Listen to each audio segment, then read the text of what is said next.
तो इस कहानी की शुरुआत में हमें एक विलेज को दिखाया जाता है जिसका नाम है लैग, और यहाँ पर ह्यूमंस और डेमी ह्यूमंस के बीच में एक काफी खतरनाक फाइट चल रही होती है। और यहीं पर हम किंग को भी देखते हैं जो कि दूर से खड़े हुए इस पूरी फाइट को देख रहे होते हैं। और इस तरफ हम काई को देखते हैं जो कि अपने साथी मानसो के साथ इस डेमी ह्यूमन से फाइट करने के बारे में सोच रहा होता है, लेकिन वो दोनों इसके सामने टिक नहीं पाते क्योंकि ये सारे के सारे डेमी ह्यूमंस काफी ज्यादा स्ट्रॉन्ग होते हैं। और अगले पल हम ये देखते हैं कि एक डेमी ह्यूमन काई को जान से मारने ही वाला होता है, लेकिन तभी अचानक से यहाँ पर एक बंदा आ जाता है जो कि इस डेमी ह्यूमन को एक ही झटके में खत्म कर देता है। और ये बंदा इस विलेज का गार्डियन है जिसे लैंड गॉड की ब्लेसिंग्स मिली हुई हैं, यानी कि ये इंसान काफी ज्यादा स्ट्रॉन्ग है। जिसके बाद ये अपनी डिवाइन क्रिस्ट को एक्टिवेट करके सारे के सारे डेमी ह्यूमंस को मारना शुरू कर देता है। और ये सारे लोग उसे देखकर काफी शॉक्ड हो रहे होते हैं। और अगले पल यहाँ पर इन डेमी ह्यूमंस का सरदार भी आ जाता है जिसके पास भी डिवाइन क्रिस्ट है। और जब वो ओला के ऊपर अटैक करने के लिए आगे आता है तो ओला उसे एक ही स्ट्राइक में खत्म कर देता है। ये देखकर सारे लोग काफी खुश हो जाते हैं और बाकी के बचे हुए डेमी ह्यूमंस यहाँ से चले जाते हैं। जिसके बाद एक बंदा एक गोरिल्ला की बॉडी में से कुछ लिक्विड को बाहर निकाल कर लाता है जो कि एक तरह का डिवाइन लिक्विड होता है। और जैसे ही ओला इसे पीता है तो उसकी बॉडी ग्लो करने लग जाती है। और फिर हमें इस लिक्विड के बारे में बताया जाता है कि इसे पीने से एक इंसान की स्ट्रेंथ और पावर्स पहले से ज्यादा बूस्ट हो जाती हैं। ओला इन सारे वॉरियर्स में सबसे ज्यादा स्ट्रॉन्ग है तो उसे ये लिक्विड पीने को भी सबसे ज्यादा मिलता है और बाकी के वॉरियर्स को बस 1 या 2 बूंद। यहाँ पर हमारा काम पूरा हो चुका है तो अब इन सारी चीजों को लेकर विलेज में चलो। और फिर हमें रात का सीन दिखाया जाता है जहाँ पर हम एक और न्यू बंदे को देखते हैं जिसका नाम है वेजिन। और ये बंदा ओला का डैड है और इस पूरे के पूरे विलेज का चीफ भी। और वो इन सभी को काफी बधाई दे रहा होता है कि आज तुम सभी ने काफी अच्छा काम किया। लेकिन इस जगह पर हम एक और चीज को नोटिस करते हैं कि यहाँ पर सारे के सारे वॉरियर्स को खाना भी उनके रैंक के हिसाब से दिया जाता है, यानी कि जो चीफ है और उसके बच्चे वो काफी अच्छा खाना खाते हैं और काई और मानसो जैसे आम वॉरियर्स उन्हें बस खाने में नॉर्मल खाना मिलता है। और जब काई इस खाने को खा रहा होता है तो वो ये कहता है कि मुझे भी एक बार वो स्पेशल खाना खाना है और इसके लिए मुझे काफी मेहनत करनी होगी। और फिर अगली सीन में हम दोबारा से काई को देखते हैं जो कि अपना रैंक बढ़ाने के लिए काफी मेहनत कर रहा होता है, लेकिन वो अचानक से नीचे गिर जाता है क्योंकि इस बंदे ने ज्यादा खाना नहीं खाया होता। और वो ये सोचता है कि मेरा मन राइस बॉल खाने का कर रहा है। और तभी अचानक से यहाँ पर मानसो भी टपक जाता है। अबे ओए, ये राइस बॉल क्या होता है? मैं इसके बारे में नहीं जानता, बस अचानक से ये वर्ड मेरे दिमाग में आ गया और मुझे ऐसा लगता है कि ये चीज काफी टेस्टी होगी। तुम्हारे मुंह से सुनने में ये चीज काफी अच्छी लग रही है। और अब ये दोनों मिलकर अपने सामने बनी हुई ग्रेव्स को देखते हैं और यहाँ पर 2 तरह की ग्रेव्स होती हैं जिनको देखकर काई ये कहता है कि देखो मानसो, यहाँ पर 2 तरह की ग्रेव्स हैं। एक वो ग्रेव है जिनसे मिलने के लिए उनके रिलेटिव्स आते हैं और एक दूसरी वाली जिनका कोई भी नहीं है। और वो ये बात सुनकर काफी सैड हो जाता है। हमारे मरने के बाद कोई भी हमें याद नहीं रखेगा और सारे लोग हमें भुला देंगे, तो इसीलिए मैंने ये ठान लिया है कि मैं काफी स्ट्रॉन्ग बनूंगा, लेकिन मेरा खाना और ये ट्रेनिंग मेरे लिए काफी नहीं है, मुझे कुछ और भी करना होगा। अरे बस फेक मत। और फिर अगली सीन में हम ओला को देखते हैं जो कि एक लड़की से बहस कर रहा होता है और ये लड़की कोई और नहीं बल्कि ओला की बहन है जिसका नाम है जोसे। तुम जानती हो ना कि हमारे खानदान में कोई भी लड़की फाइट नहीं करती और हमारे डैड भी यही चाहते हैं, लेकिन जोसे उसे बार बार फाइट करने के लिए इंसिस्ट कर रही होती है, लेकिन ये उसकी बातें नहीं मानता। यहाँ पर काई और मानसो प्रैक्टिस कर रहे होते हैं और जैसे ही मानसो उसके ऊपर अटैक करता है तो काई नीचे गिर जाता है, लेकिन तभी अचानक से वो किसी और वर्ल्ड में आ जाता है और यहाँ पर उसे एक अजीब सी मैजिकल एनर्जी भी सेंस होती है। और जब उसे दोबारा से होश आता है तो वो ये सोचता है कि ये चीज क्या थी जो कि अभी मुझे महसूस हुई। अरे यार, क्या तुम ठीक हो? मुझे ऐसा लगता है कि मैंने तुम्हें काफी जोर से मार दिया। अरे नहीं यार, मैं एकदम ठीक हूँ। और अब ये दोनों चड्डी बड्डी अपने घर के लिए निकल जाते हैं और फिर हमें बताया जाता है कि काई को ये सारे फ्लैशबैक्स काफी पहले से आ रहे हैं और जो मैजिकल एनर्जी उसने सेंस की वो इस वर्ल्ड में काफी रेयर है। अगर मैं इस मैजिक को सीख जाता हूँ तो बैटल में मेरी परफॉर्मेंस पहले से काफी अच्छी हो जाएगी और हो सकता है कि मेरा लेवल भी अप हो जाए। और अगली सीन में हमें दोबारा से वेजन को दिखाया जाता है जिसके पास एक ईगल मैसेज लेकर आता है कि वेस्ट के जंगलों में ओगर्स का एक काफी बड़ा झुंड देखा गया है और इनके विलेज में कुछ टाइम के बाद एक सेरेमनी भी होने वाली है। तभी ओला अपने डैड से ये कहता है कि उस सेरेमनी से पहले हमें इन सारे ओगर्स को खत्म करना होगा। मैं ये बात जानता हूँ, लेकिन हमारे सोल्जर्स अभी काफी घायल हैं क्योंकि कल ही उन्होंने एक फाइट की है और अब उनके सामने एक नई मुसीबत भी आ चुकी है। पर डैड, फाइट करना ये तो एक सोल्जर का काम है और फिर हम दोबारा से काय को देखते हैं जो कि अब भी फायर मैजिक के बारे में सोच रहा होता है और वो ना जाने क्या क्या फुसफुसा रहा होता है, जिसकी आवाज से मानसो भी उठ जाता है। हाँ भाई क्या बात है, तो अभी तक जा क्यों रहा है? और अभी दोनों ऐसे ही बातें करने लग जाते हैं जहाँ पर मानसो काय को एक मॉन्क के बारे में बताता है जिसने अपने हाथ से फायर मैजिक का इस्तेमाल किया था। और ये सुनने के बाद काय काफी एक्साइटेड हो जाता है, पर मानसो उससे कहता है कि ये बस एक कहानी है जो कि मैंने अपने बचपन में सुनी थी और मुझे ऐसा नहीं लगता कि ऐसा कुछ भी होगा। अगली सुबह हम काय को देखते हैं जो कि अब भी मानसो की ही बातों को याद करता है और वो ये सोचता है क्या मुझे भी मैजिक कास्ट करने के बारे में सोचना चाहिए। और ये सोचते सोचते वो एक सुनसान जगह पर आ जाता है और अब वो अपनी स्पिरिचुअल एनर्जी का इस्तेमाल करके फायर को अवेकन करने की कोशिश करता है, पर ऐसा कुछ भी नहीं होता। ऐसी क्या चीज है जिससे कि मैं अपनी स्पिरिचुअल एनर्जी को अवेकन कर सकता हूँ? और तभी अचानक उसे अपने अंदर एक अजीब सी एनर्जी महसूस होती है और वो दोबारा से इस प्रैक्टिस में लग जाता है। लेकिन अब भी उससे कुछ भी नहीं होता और इस तरफ ओगर्स ने काफी सारे सोल्जर्स को मौत की घाट उतार दिया होता है। और फिर हमें लैग विलेज के सोल्जर्स को भी दिखाया जाता है जो कि अपने सामने ओगर्स को नोटिस कर लेते हैं और अभी सारे ओगर्स उन पर अटैक करने के लिए आगे आ रहे होते हैं। और इस तरफ काय और मैंसो भी अपनी टीम के साथ उन पर अटैक करने के लिए आगे बढ़ते हैं। और जब काय एक ओगर को ठिकाने लगाता है तो एक बंदा उड़ता हुआ उससे आकर टकराता है और इस बंदे को एक काफी खतरनाक ओगर ने यहाँ पर फेंका होता है। और जब ये ओगर काय को मारने के लिए आगे जाता है तो मैंसो और उसकी टीम इस ओगर को ठिकाने लगा देती है। और इस तरफ हम ओला को देखते हैं जो कि अपने डिवाइन क्रिस्ट का इस्तेमाल करके सारे के सारे ओगर्स को बड़ी आराम से धूल चटा रहा होता है। और ये देखकर बाकी ओगर्स काफी डर जाते हैं और वो यहाँ से भागना शुरू कर देते हैं। और फिर हम काय को देखते हैं जिसके पैर में भी चोट लग जाती है। और तभी अचानक एक ओगर इन दोनों को नोटिस कर लेता है और इन दोनों की चलने की स्पीड काफी कम होती है। काय मानसो से कहता है कि तुम मुझे छोड़कर यहाँ से चले जाओ, तुम यहाँ से भाग सकते हो। लेकिन मानसो ऐसा करने से मना कर देता है, मैं तुम्हारे साथ हूँ। वो ओगर इनके काफी नजदीक आ जाता है। मानसो तुम यहाँ से चले जाओ, कम से कम हम दोनों में से कोई एक तो जिंदा बचेगा। और अब मानसो के पास कोई और चॉइस नहीं बचती और वो काय को यहाँ पर छोड़कर भाग जाता है। और अब काय को भी ऐसा लगता है कि अब उसके पास मरने के अलावा कोई और रास्ता नहीं बचा, तो वो धीरे धीरे ओगर की तरफ जाना शुरू कर देता है। मैं तुमसे लड़ने के लिए तैयार हूँ। और वो दोबारा से अपने मैजिक को कास्ट करने की कोशिश करता है, पर तभी अचानक से एक वेपन उड़ता हुआ आता है और काय को इंजर्ड कर देता है। और ये वेपन उसी ओगर का है और अब वो इसे आकर काफी जोर से पकड़ लेता है। लेकिन अगली पल हम ये देखते हैं कि काय की स्पिरिचुअल एनर्जी बाहर आनी शुरू हो जाती है। और तभी काय ये नोटिस करता है कि उसकी फिंगर में स्पार्क आना शुरू हो जाता है और वो अचानक से फायर मैजिक को कास्ट कर देता है और इस ओगर को खड़े खड़े ही भून देता है। और अब काय इससे काफी दूर आ जाता है और ये ओगर भी बेहोश हो गया था। फाइनली मैंने ये कर दिखाया, मैंने फायर मैजिक को कास्ट कर ही लिया, लेकिन ये आग अब भी जल रही है, अरे बंदो बंदो। और वो थक कर नीचे गिर जाता है। मैं काफी कमजोर महसूस कर रहा हूँ। और तभी अचानक हम ये नोटिस करते हैं कि काय की स्पिरिचुअल एनर्जी उसकी पूरी बॉडी में फ्लो होनी शुरू हो जाती है और अगर काय ने उसे नहीं रोका तो उसकी जान भी जा सकती है। और तभी काय ये सोचता है कि स्पिरिचुअल एनर्जी पानी की तरह फ्लो करती है और वो उसे रोकने की ट्राई करता है और वो इसमें सक्सेसफुल भी हो जाता है। और तभी अचानक हम ये देखते हैं कि ये ओगर दोबारा से काय को पकड़ लेता है और उसे लेकर अपने साथ जा रहा होता है। और काय भी इस बात को समझ जाता है कि आज तो मेरी वाट लगने वाली है, ये मुझे जान से मार देगा।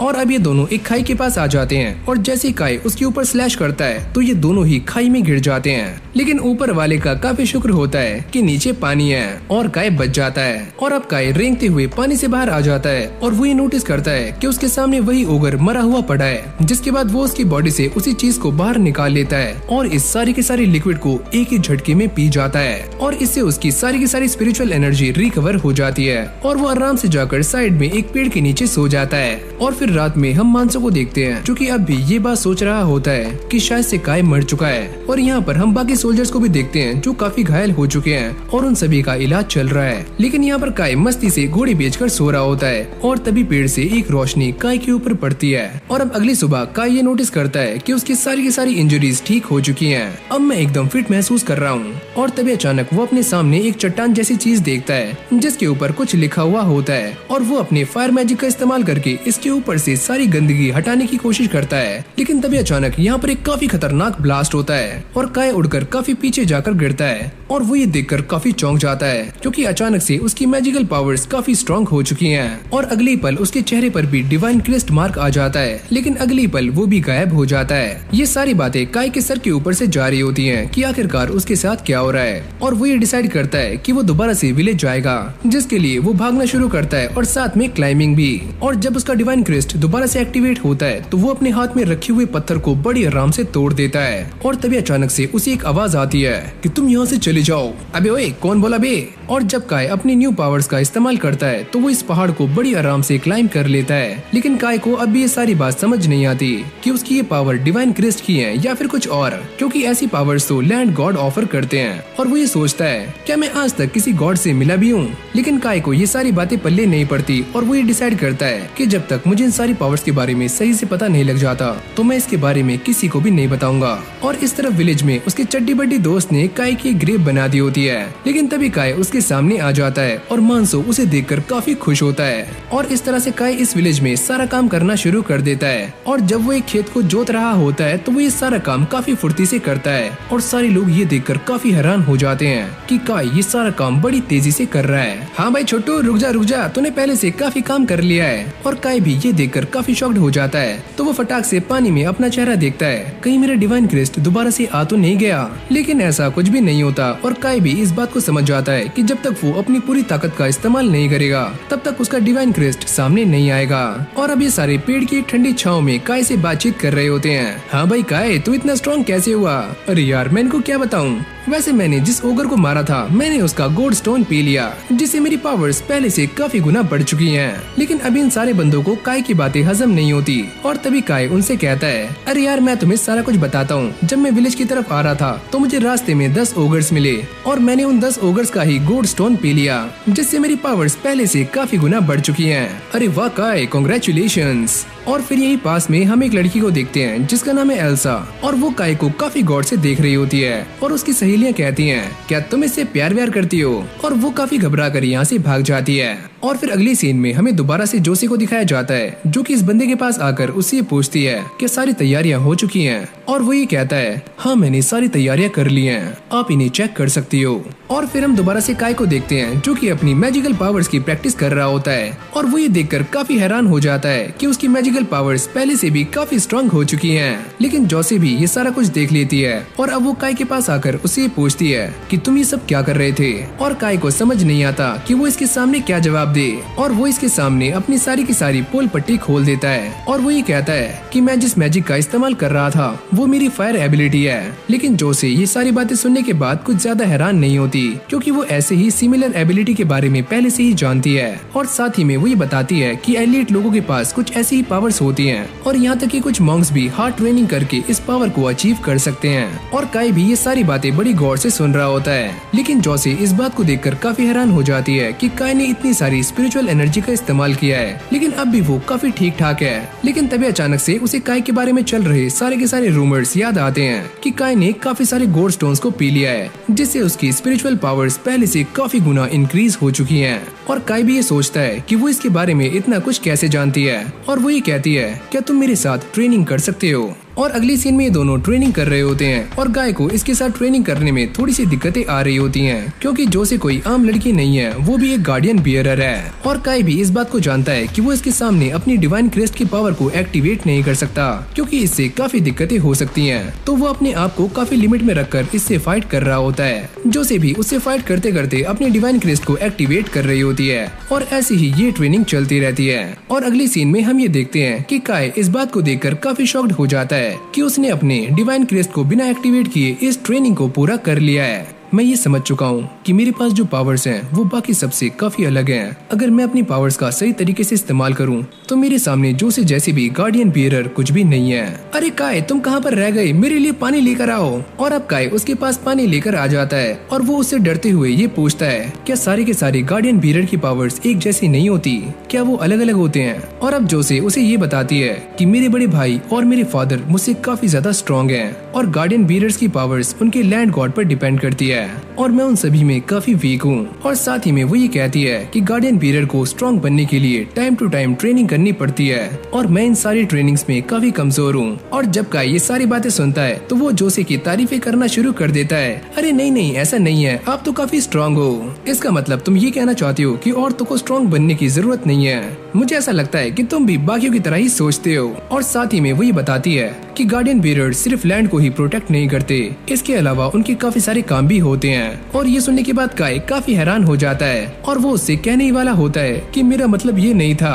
और तभी अचानक से यहाँ पर एक बेल रिंग हो जाती है और जोसी ये कहती है कि अब मुझे यहाँ से जाना होगा। लेकिन तुम्हारे कहने का मतलब क्या है कि गार्डियन बीयर्स और भी काम करते हैं? मैं तुम्हें अभी ये सारा कुछ बता नहीं सकती, लेकिन मैं ट्रेनिंग करने के लिए पास के ही एक गांव में जा रही हूँ, तो तुम मेरे साथ आ सकते हो। और वैसे भी मेरे लैंड गॉड एडा विलेज में है, तो मैं तुम्हारा भी वहाँ पर आने का बंदोबस्त कर दूंगी ताकि तुम मेरे साथ आ पाओ। और अब ये सारे उस विलेज के लिए निकल जाते हैं और फिर हमें दिखाया जाता है कि एडा विलेज के अंदर काफी सारे गोरिल्ला मॉन्स्टर्स हैं और यहाँ पर जितने भी लोग हैं वो सारे के सारे जोसी को प्रोटेक्ट करने के लिए यहाँ पर आए हैं। वैसे मैंने सुना है कि लेडी जोसे ने तुमसे पर्सनली पूछा था अपने साथ चलने के लिए और उन्होंने तुम्हारी सिफारिश भी लगाई है। ऐसा कुछ भी नहीं है, लेडी जोसे तो इसे जानती भी नहीं है कि काय कौन है। हाँ वो बात भी सही है, लेकिन ये बंदा हमें काफी अजीब लग रहा है और वो सारे उसे काफी गौर से घूर रहे होते हैं और काय को ये चीज काफी अजीब लगती है। अरे यार मैं कहाँ फंस गया। और अभी सारे उस गांव में आ जाते हैं जहाँ की हालत काफी खराब होती है और अभी सारे बातें करते हैं कि पहले ये गांव मलोस घराने से बिलोंग किया करता था, लेकिन बार बार यहाँ पर डेमी ह्यूमंस के अटैक के बाद उन लोगों को यहाँ से भागना पड़ा।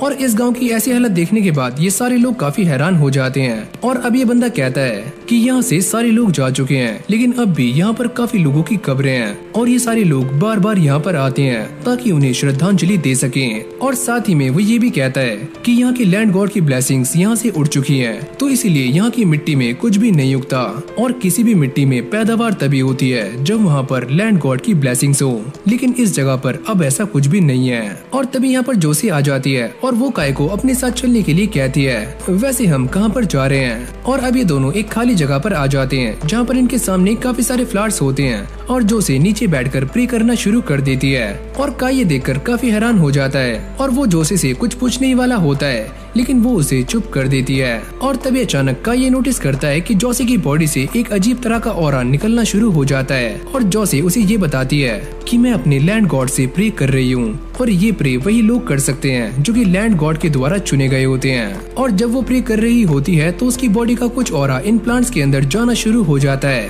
और अब वो खड़ी होकर काय को ये बताती है कि ये विलेज अबंडेंट हो चुका है और यहाँ के लैंड गॉड काफी कमजोर पड़ चुके हैं और उनकी ब्लेसिंग्स यहाँ से जा चुकी हैं। और अब वो काय को ये बताती है कि मैं इस लैंड की गार्डियन बेरर हूँ और मैं काफी कमजोर हूँ, तो इसलिए ये लैंड भी काफी कमजोर है। और अब वो इस जगह को लैग विलेज से कंपेयर करती है और वो ये बताती है कि लैग विलेज में सारी की सारी सब्जियाँ काफी अच्छे से उगती हैं क्योंकि मेरे डैड काफी स्ट्रॉन्ग हैं और वो अपने आप को स्ट्रॉन्ग रखने के लिए काफी ज्यादा प्रैक्टिस भी करते हैं। और वो काय को ये बताती है कि ये गार्डियन बेरर जितना ज्यादा स्ट्रॉन्ग होगा उसके लैंड गॉड भी उतनी ही ज्यादा स्ट्रॉन्ग होंगे और उनकी ब्लेसिंग्स भी उतनी ही ज्यादा स्ट्रॉन्ग होंगी। और अब ये सारी बातें सुनने के बाद काय भी ये समझ जाता है कि सिर्फ बैटल के अंदर लड़ने से ही गार्डियन बेरर्स स्ट्रॉन्ग नहीं होते, उनके ऊपर लैंड गॉड की ब्लेसिंग्स का भी होना काफी जरूरी है जिससे वो सभी खाना खा पाते हैं। और अब ये सारे अंदर जाने की तैयारियां कर रहे होते हैं। तुम सारे बाहर रुककर पहरा दोगे और हम सारे महारानी के साथ अंदर जा रहे हैं। और जब ये सारे अंदर आ जाते हैं तो काय इस चीज को देखकर काफी शॉक्ड हो जाता है कि उसके सामने एक ग्रेव स्टोन है और वो ये सोचता है क्या सच में ये ग्रीव स्टोन है। और ऐसा ही ग्रीव स्टोन मैंने शायद उस पहाड़ी पर भी देखा था। और जब काय उसके पास जाकर उसे टच करता है तो उसे ये एहसास होता है कि वो इसके ऊपर लिखी हुई लैंग्वेज को पढ़ पा रहा है, लेकिन उसे ये लैंग्वेज सही तरह से समझ नहीं आती, वो बस कुछ ही अक्षरों को समझ पा रहा होता है। ये मेरे सामने क्या लिखा हुआ है, मंदिर, वचन, लेकिन इन बातों का तो कोई भी तुक नहीं बनता। और अब जोसी भी उसको नोटिस कर लेती है और वो उससे पूछती है तुम अकेले में क्या बड़बड़ा रहे हो। और जब काय का ध्यान उसके संतरों पर जाता है तो वो एक पल के लिए हक्का बक्का रह जाता है। मैं इस बात को नहीं जानता था कि तुम अपने गांव के लिए इतनी पावरफुल बनना चाहती हो। और वो ये कहती है कि मैं इस गांव को दोबारा से बसाना चाहती हूँ क्योंकि यहाँ के लैंड गॉड हमेशा से ही मेरी रक्षा करते हुए आए हैं, तो यहाँ की धरती मेरी जिम्मेदारी है। ये बात सुनने के बाद ये सारे लोग काफी खुश हो जाते हैं। जब आप यहाँ पर आओगी तो हम भी आपके साथ यहाँ पर आ जाएंगे। हाँ मैं भी। और फिर हमें बाहर का सीन दिखाया जाता है जहाँ पर हम ये नोटिस करते हैं कि सारे के सारे गोरिल्लास यहाँ पर आने शुरू हो जाते हैं, यानी कि इन सभी की मुसीबतें अब बढ़ने वाली हैं। और अंदर इन सभी की ऑफरिंग भी हो जाती है, यानी कि ग्रेव को साफ करने का काम। और तभी अचानक से यहाँ पर एक बंदा आता है और वो ये कहता है कि बाहर गोरिल्लास आ चुके हैं। और ये सारे बाहर पहुँच जाते हैं और साथ ही में ग्रेव स्टोन को भी पूरी तरह से बंद कर देते हैं। बाकी सारे दुश्मनों का सामना करने के लिए उस तरफ जाओ। जोसी कहती है कि मैं भी इनके साथ लड़ना चाहती हूँ, आपकी जान काफी कीमती है तो आपको दोबारा से अपने गाँव लौट जाना चाहिए। और इससे पहले ये सारे यहाँ से जा पाते तभी अचानक से वो दो गोरिल्ला गोरिल्लास यहाँ पर आ जाते हैं और अब जोसे भी इनसे लड़ने के लिए एकदम तैयार हो जाती है। और जब ये डेमी ह्यूमंस उनके ऊपर अटैक करने वाले होते हैं और तभी अचानक से काय सामने आ जाता है और वो इनमें से एक गोरिल्ला को यहीं पर निपटा देता है और अब वो इस वेपन को उठाकर उसके दूसरे साथी को भी इंजर्ड कर देता है। और तभी अचानक हम ये देखते हैं कि वो अपने डैगर को निकालकर इस गोरिल्ला की कमर में घुसा देता है, जिससे उसका काम 25 हो जाता है। लेकिन इससे काय की डिवाइन क्रिस्ट सभी के सामने आ जाती है और जोसे भी उसे देखकर काफी हैरान हो जाती है। और अब ये सारे दोबारा से गांव में आ जाते हैं और फिर हम ओला को देखते हैं जो कि जोसे के ऊपर काफी गुस्सा कर रहा होता है, क्योंकि उसे इस बारे में सारा कुछ पता चल चुका है कि कल जोसे के साथ क्या क्या हुआ था और उसके ऊपर अटैक भी हुआ है। और वो इसके ऊपर काफी गुस्सा करता है कि मैंने तुम्हें मना किया था कि तुम्हें बाहर नहीं जाना, फिर तुम बाहर क्यों गई। लेकिन वैजिन उसे शांत करते हैं, हमारी बेटी यहाँ पर सही सलामत है तो यही बस हमारे लिए काफी है। और अब ये बैठकर डिसाइड करते हैं कि वो काय का एक टेस्ट लेने वाले हैं, क्योंकि इतने बड़े बड़े गोरिल्लास को मारना कोई आम बात नहीं है। और अब वैजिन के सामने उनकी बेटी खड़ी हुई होती है और वो ये कहते हैं कि तुम सारे विलेज का ध्यान रखना, क्योंकि बहुत जल्दी हमसे मिलने के लिए कोई आ रहा है। फिर हम जोसे को देखते हैं जो अपने डैड से माफी मांग रही होती है, लेकिन वो इन सारी बातों को लेकर बिल्कुल भी अपसेट नहीं होते, क्योंकि वो इन सारी बातों को पहले से ही जानते हैं कि उस जगह पर क्या क्या हुआ था। और फिर अगली सीन में हम दोबारा से काय को देखते हैं जहाँ पर दो छपरी उसके साथ मजाक कर रहे होते हैं। हाँ भाई काय, क्या हाल है तेरे। और काय की बहादुरी के चर्चे पूरे गाँव में होने शुरू हो जाते हैं। और यही पास में हम कुछ लड़कियों को देखते हैं जहाँ पर एक लड़की एल्सा से कहती है, तुम एक काम करो, काय को फंसा लो, ये तुम्हारे लिए एक नंबर रहेगा। और तभी अचानक से यहाँ पर मानसू आ जाता है, तुम सारे इसे परेशान करना बंद करो।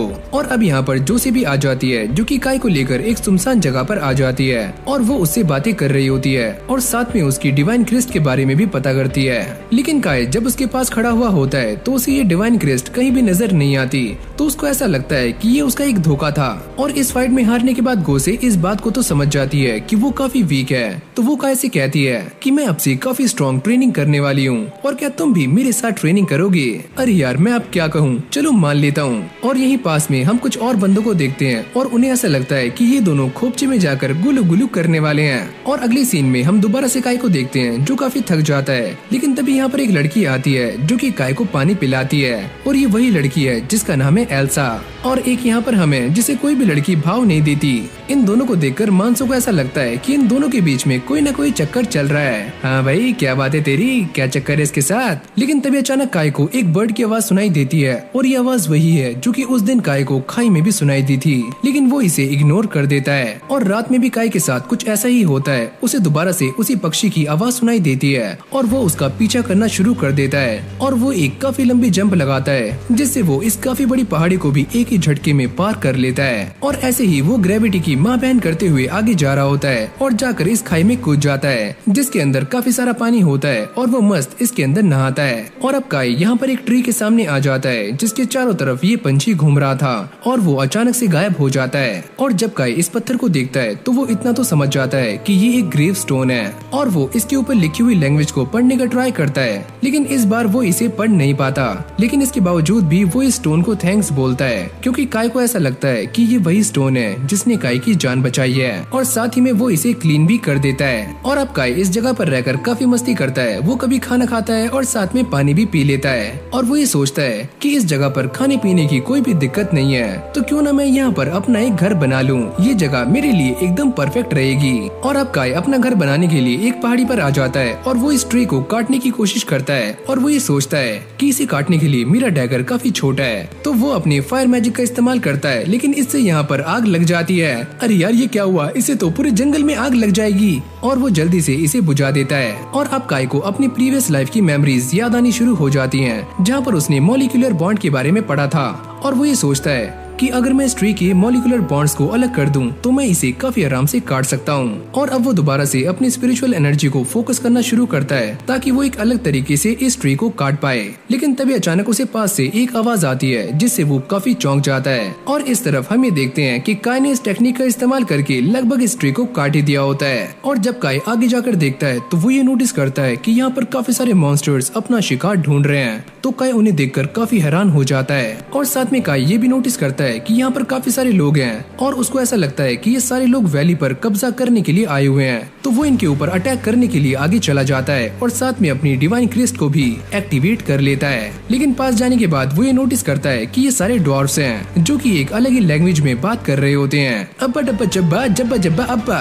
लेकिन काय को इसकी बातें समझ नहीं आती और ये आवाज सुनने के बाद इन सभी का लीडर यहाँ पर आ जाता है जो कि एक काफी बूढ़ा इंसान होता है और ये भी काफी बौना है, लेकिन ये बंदा हिंदी में बात कर सकता है। अरे बेटे, हम इंसानों के दुश्मन नहीं हैं। हमारा बनाया हुआ सामान इंसानों के काफी काम आता है, तो हम तुम्हारे दोस्त हैं। और अभी सारे काय से माफी मांगना शुरू कर देते हैं, हमें माफ करना कि हम यहाँ पर बिना परमिशन के आ गए। और अभी बंदा जिसका नाम है पोरक, वो काय को काफी डिटेल में ये बताता है कि यहाँ पर एक एंशिएंट गॉड जिन्होंने वैली के साथ पैक्ट बनाया हुआ है, वो ह्यूमन फॉर्म में आने वाले थे और तुम भी एक इंसान हो, तो हमें ऐसा लगा कि वो गॉड तुम ही हो। और अभी सारे काय को बताते हैं कि वो अपने लैंड में काफी टाइम से बड़ी आराम से रह रहे थे, लेकिन कुछ टाइम पहले से ओगर्स ने इनके ऊपर अटैक करना शुरू कर दिया और ये सारे काफी कमजोर हैं, तो ये उनका सामना नहीं कर सकते।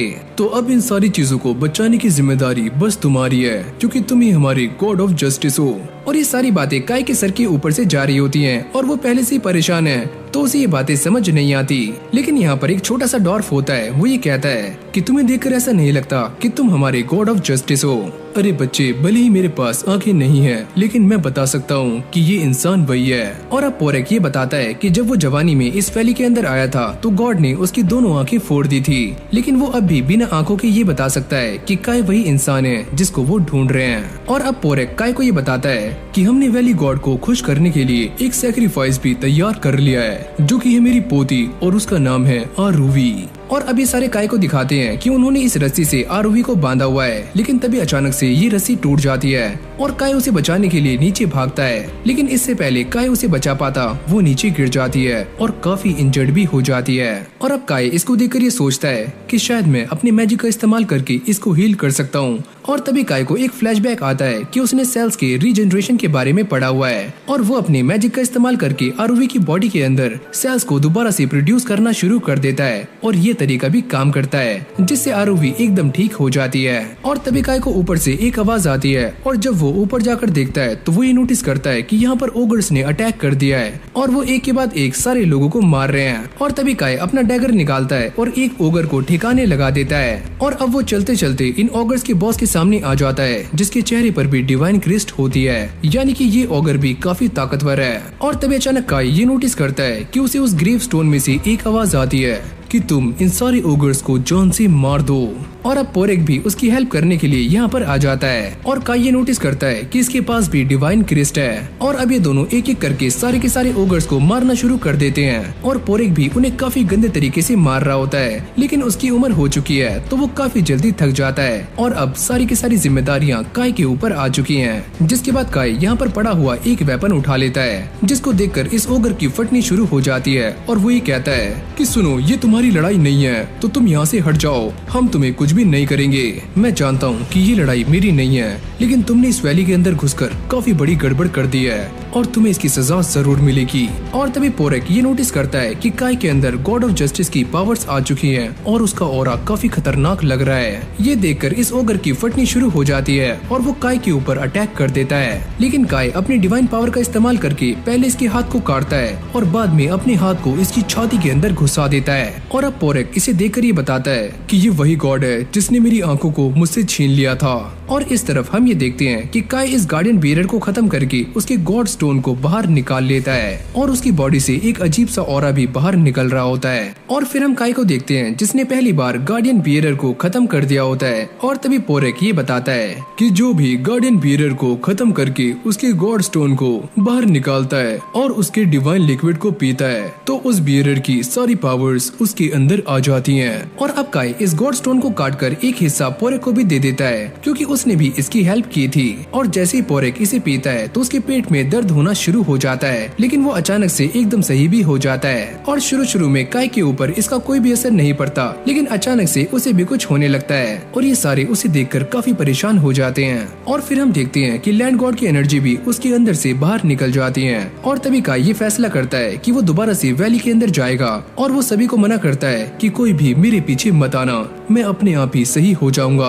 और जैसे ही काय यहाँ से नीचे कूदता है तभी अचानक से हम पास्ट में पहुँच जाते हैं, जहाँ पर काय एक छोटा सा बच्चा है और कुछ लोगों ने उसे पकड़ा हुआ होता है और उसके सामने एक काफी खतरनाक डेमी ह्यूमन खड़ा हुआ होता है और साथ ही में उसका पूरा का पूरा गाँव तबाह हो जाता है। और जब काय के साथ ये सारा कुछ होता है उसके बाद ही वो लैग विलेज में आ जाता है। और जब काय की आँख खुलती है तो वो एक बिस्तर में होता है, लेकिन वो अपने पास आरुवी को देखकर काफी शॉक्ड हो जाता है। तुम यहाँ पर क्या कर रही हो? आरुवी उससे कहती है कि मैं यहाँ पर इसीलिए आई ताकि तुम्हें ठंड ना लग जाए और मेरे लोगों ने मुझे तुम्हें सैक्रिफाइस कर दिया था, तो अब से मैं तुम्हारे साथ रहूंगी, लेकिन मैं तुम्हें अपने साथ नहीं रख सकता। तुम्हें अपने घर वालों के पास वापस लौट जाना चाहिए। लेकिन आरुवी उसकी बातें नहीं मानती, तो काय उसे यहाँ पर अकेला छोड़कर यहाँ से निकल जाता है। लेकिन ऊपर जाने के बाद ये सारे लोग उसको घेर लेते हैं और पोरेक ये कहता है कि ऑगर्स ने हमारी वैली पर कब्जा कर लिया है, तो क्या हम कुछ टाइम के लिए यहाँ पर रह सकते हैं? और काय भी जल्दबाजी में इन सभी को परमिशन दे देता है कि वो यहाँ पर रुक सकते हैं। और फिर यहीं से हमारा सीन चेंज हो जाता है और काय दोबारा से जोसे के पास पहुँच जाता है उसकी ट्रेनिंग करवाने के लिए।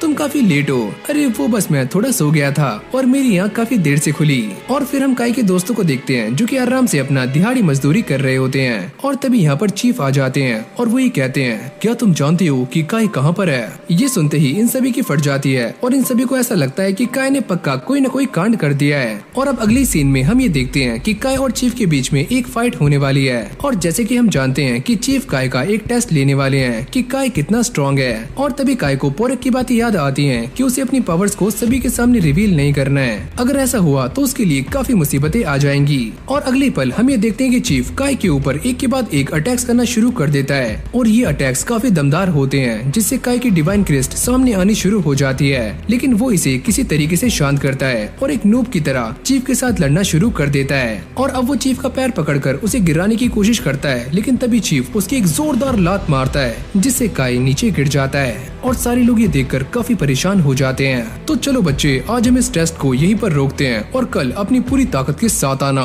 और चीफ के जाते ही मानसो काय की टांग खींचना शुरू कर देता है। अरे क्या हुआ मेरे दोस्त, तुम तो काफी आराम से हार गए। लेकिन एल्सा को भी उसकी काफी चिंता हो रही होती है। जोसे भी ये डिसाइड करती है कि अब वो काय के साथ और भी कड़ी मेहनत करेगी। और फिर हमें रात का सीन दिखाया जाता है जहाँ पर काय की अचानक से आँख खुल जाती है और वो भागकर उसी वैली की तरफ जाता है। और जैसे ही वो वहाँ पहुँचता है तो वो ये नोटिस करता है कि आरुवी ने यहाँ पर एक छोटा सा घर बना लिया है और वो उसके लिए खाना भी बना रही है जैसे कि वो इसकी वाइफ हो। और अगले पल ये सारा खाना बनकर तैयार हो जाता है और ये खाना काफी सारा था और खाने में भी टेस्टी।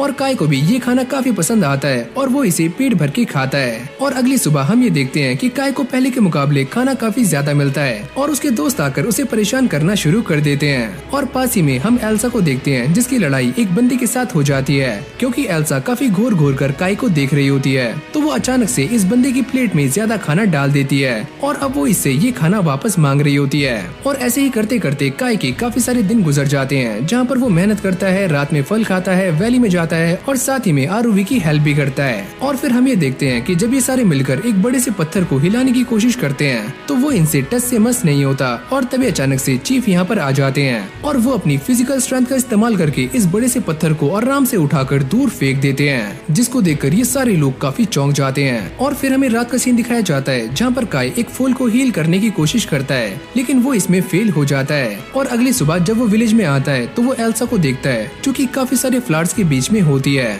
और ये सारे फ्लावर्स उसी ने लगाए होते हैं जो कि आज काफी बड़े और सुंदर लग रहे होते हैं। और इन दोनों की बातों से हमें ये पता चलता है कि काय और एल्सा ये दोनों ही एक ही विलेज से हैं और ये दोनों ही उस विलेज को छोड़कर यहाँ पर आए हैं। और एल्सा अपने साथ इन फ्लावर्स को वहाँ से लेकर आई थी। और तभी एल्सा उसे बताती है कि तुम अभी चीफ के साथ लड़ने में काफी कमजोर हो। काय कहता है, मैं इस बात को जानता हूँ और इसीलिए मैं काफी स्ट्रॉन्ग बनना चाहता हूँ, क्योंकि इस दुनिया में मैं काफी अकेला हूँ और कोई भी मेरे साथ नहीं है। और इसके बाद वो ये कहता है कि मैं सभी को बचाने के लिए हर खतरे से लड़ने के लिए तैयार हूँ। और ये बात जाकर सीधा एल्सा के दिल पर लगती है और वो सीधा ही एक फ्लैशबैक में पहुँच जाती है जहाँ पर ये दोनों काफी छोटे बच्चे थे और जब एक डेमी ह्यूमन ने एल्सा के ऊपर अटैक किया था तो काय उसे बचाने के लिए इस डेमी ह्यूमन के पैर पर लटक जाता है और जोर जोर से रोना शुरू कर देता है। और एल्सा को ऐसा लग रहा था कि ये डेमी ह्यूमंस उन्हें जान से मार देंगे, लेकिन तभी अचानक से यहाँ पर वेजन की एंट्री हो जाती है जो कि आते ही इन सारे डेमी ह्यूमंस को जान से मार देते हैं। और तभी से काय भी ये डिसाइड करता है कि वो आगे चलकर काफी स्ट्रॉन्ग बनेगा।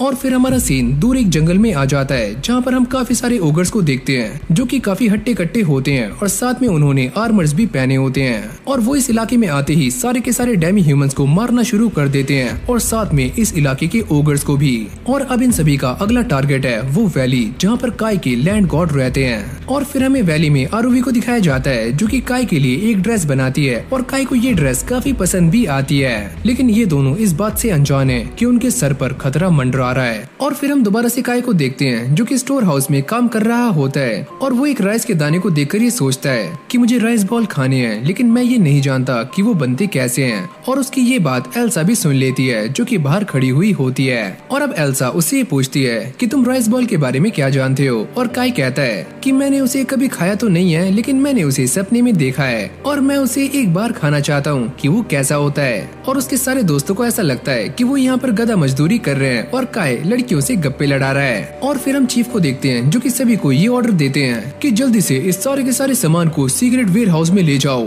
उस बंदे के यहाँ पर आने से पहले।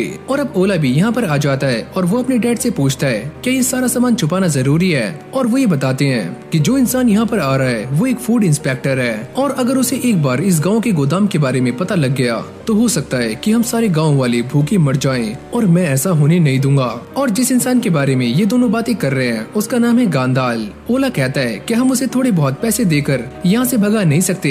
नहीं, ऐसा नहीं हो सकता, वो इंसान काफी शातिर है। और फिर हम काय और उसके साथी को देखते हैं जो कि सारा का सारा अनाज अंदर लेकर जा रहे होते हैं। और फिर हमें ये पता चलता है कि जो इंसान यहाँ पर आ रहा है उसके पास भी डिवाइन क्रेस्ट है और यहाँ तक कि वो चीफ से भी ज्यादा स्ट्रॉन्ग है। और अगली सीन में हम ये देखते हैं कि ये सारे बाहर आकर खड़े हो जाते हैं क्योंकि गांडाल के आने का टाइम हो चुका है और ये सारे उसके स्वागत के लिए खड़े होते हैं। और तभी अचानक गांडाल इस कैरिज से बाहर आ जाता है और वो दिखने में एक छोटा बोना लग रहा होता है और वो आते ही इन दोनों से शिकायतें करना शुरू कर देता है। जब मैं यहाँ पर आ रहा था तो मेरे ऊपर काफी सारे डेमी ह्यूमंस ने अटैक भी कर दिया, यहाँ के जंगल तो काफी बेकार हैं। और इस तरफ मानसो काय को ये बताता है कि वो इंसान काफी खतरनाक है और उसने कभी भी अपनी पावर्स को सही तरीके से इस्तेमाल नहीं किया। और जब गांडाल जोशी को देखता है तो वो उसे छेड़ना शुरू कर देता है कि लड़कियों का काम बस खाना बनाना और आदमियों की सेवा करना होता है, तो तुम फाइट से दूर रहना। और तभी हम यहाँ पर एक और बंदे को देखते हैं जो कि गांडाल के साथ आया हुआ होता है और चीफ उससे ये पूछते हैं कि तुम इसके साथ हो। और वो ये कहता है कि मेरा नाम है नादा और मैं किसी के भी साथ नहीं हूँ। वो तो मैं यहाँ पर पहले से ही आ रहा था और रास्ते में मुझे गांडाल मिल गए तो मैं इन्हीं के साथ यहाँ पर आ गया। जिसके बाद गांडाल वेयर हाउस में आ जाता है और वो ये देखकर काफी हैरान हो जाता है, तुम्हारे वेयर हाउस में तो काफी कम अनाज है और तुम यहाँ के चीफ हो तो तुम बैठे हुए क्या कर रहे हो? कहीं ऐसा तो नहीं है कि तुम मुझसे सारा का सारा खाना छुपा रहे हो? और चीफ कहता है कि मैं इसके बारे में सोच भी नहीं सकता, हमारे गांव में बस इतना ही अनाज है। और अभी इन सभी को टोंट मारते हुए कहता है कि मैंने ऐसा सुना है कि काफी सारे गांव मुझसे अपने अनाज को छुपा रहे हैं, कहीं तुम भी तो ऐसा नहीं कर रहे हो? हम ऐसा करने के बारे में सोच भी नहीं सकते। वो तो इस बार यहाँ का मौसम थोड़ा सही नहीं है तो इस बार फसलें काफी कम होगी है। और जब गांडाल ये सारी बातें सुनता है तो उसे इस गाँव में रहने का एक बहाना मिल जाता है कि यहाँ का मौसम खराब है और उसके यहाँ पर रुकने को लेकर सारे लोग काफी परेशान थे। और जोशी भी अपने डैड से कहती है कि मैं उस इंसान को बिल्कुल भी पसंद नहीं करती, उसकी सोच लड़कियों को लेकर काफी गिरी हुई है। और फिर हम काय को देखते हैं जो कि नाडा से मिलने के लिए आता है और नाडा इसे देखते ही पहचान लेता है कि ये वही बच्चा है जिसने काफी सारे गॉड स्टोन को खाया हुआ है। नाडा उससे कहता है कि मैं भी तुम्हारी ही तरह हूँ क्योंकि मुझे भी पावर्स गॉड स्टोन से मिली हुई है।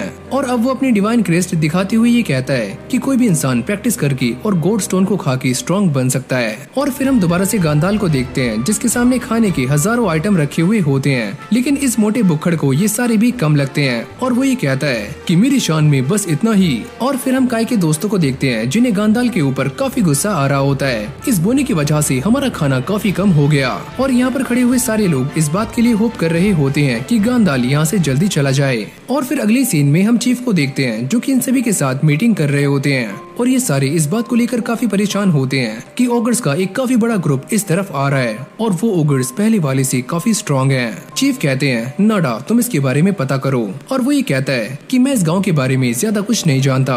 और तभी चीफ उसके लिए एक टीम रेडी करने के लिए कहते हैं जिसके अंदर काय भी है। और इस तरफ काय आरुवी से ये कहता है कि वो कुछ दिनों तक वैली में लौट कर नहीं आएगा और ये सुनने के बाद वो काफी परेशान हो जाती है। तो उसको ऐसा देखकर काय कहता है कि मैं वापस जरूर आऊंगा। और ऊपर जाने के बाद काय को पोरक मिलता है जो उसे बताता है कि वो सारे ओगर्स यहाँ पर आ रहे हैं और ऐसा भी हो सकता है कि जिन ओगर्स को तुमने पहले मारा था ये उन्हीं के साथी हों। लेकिन काय को इन सारी बातों से कोई भी फर्क नहीं पड़ता और वो ये सोचता है कि वो सारे के सारे ओगर्स कितने भी स्ट्रॉन्ग क्यों ना हो, मैं उनका डटकर सामना करूंगा। और अगली सुबह ये सारे अपने मिशन के लिए निकल जाते हैं, लेकिन गांडाल आराम से घोड़ी बेचकर सो रहा होता है। और जब काय यहाँ से जाने वाला होता है तभी अचानक से एल्सा यहाँ पर आ जाती है जो कि उसके लिए राइस बॉल्स बनाकर लाती है। और ये राइस बॉल्स दिखने में थोड़े अजीब लग रहे होते हैं क्योंकि एल्सा ने इन्हें पहली बार बनाया है। और काय इसे देखकर काफी खुश हो जाता है और वो इसे रख भी लेता है और वो ये कहता है कि मैं इसे रास्ते में खा लूंगा। लेकिन जब ये सारे जंगल में आते हैं तो वो ये देखकर काफी शॉक्ड हो जाते हैं कि उनके सामने काफी सारे ओगर्स और डेमी ह्यूमंस मरे पड़े हैं। और जब नाडा इनको देखता है तो वो ये कहता है इस बात में कोई भी दो राय नहीं है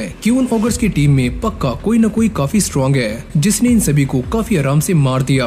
और अब जोसे काय को बताती है कि कल उसने अपने डैड की बातें सुनी, जिससे एक बात तो साफ है कि वो सारे के सारे ओगर्स किसी को ढूंढ रहे हैं। और उसकी ये बात नाडा भी सुन लेता है। और अब नाडा इन सभी को ये बताता है कि कुछ टाइम पहले एक भविष्यवाणी हुई थी जिसमें ये बताया गया था कि एक शक्तिशाली देवता सामने आने वाला है और इसीलिए मैं उसे ढूंढ रहा हूँ ताकि मैं उसे रखवालों की कैटेगरी में डाल सकूं। अगर किसी और ने हमसे पहले उसे ढूंढ लिया तो ऐसा हो सकता है कि वो उसके ऊपर कब्जा कर ले।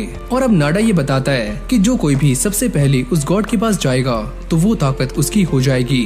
और अब ये सारी बातें सुनने के बाद काय को ऐसा लगता है कि वो सारे के सारे ओगर्स मुझे ही ढूंढ रहे हैं और पहले मैंने जिन ओगर्स को मारा था ये वाले उससे भी काफी स्ट्रॉन्ग हैं। और जब ये सारे आगे जाकर देखते हैं तो यहाँ पर काफी सारे डीमंस होते हैं जिनकी हालत काफी खराब होती है और काफी सारे मारे जा चुके होते हैं। और अब जोसे को ऐसा लगता है कि इस विलेज के अंदर कोई न कोई जिंदा होगा तो ये सारे रेस्क्यू ऑपरेशन चलाना शुरू कर देते हैं। पर इस गाँव में उन्हें कोई भी जिंदा डीमन नहीं मिलता और ये सारे डीमन ह्यूमन फ्रेंडली होते हैं, यानी कि इंसानों के दोस्त। और इस तरफ नाडा काय को लेकर यहाँ के लैंड गॉड को ढूंढने के लिए निकल जाता है। और जब जोसे आगे जाती है तो उसे यहाँ पर कुछ खून के धब्बे दिखते हैं और उसको ऐसा लगता है कि सामने कोई छुपा हुआ है। लेकिन तभी अचानक से एक मरा हुआ ओगर बाहर आके गिरता है और यहाँ पर नाडा और काय ने भी लैंड गॉड के ठिकाने को ढूंढ लिया होता है। और जब ये लोग अंदर जाते हैं तो अंदर काफी अंधेरा होता है तो नाडा अपने फायर मैजिक का इस्तेमाल करता है और वो ये देखकर काफी हैरान हो जाता है कि काय को इससे कोई भी फर्क नहीं पड़ा।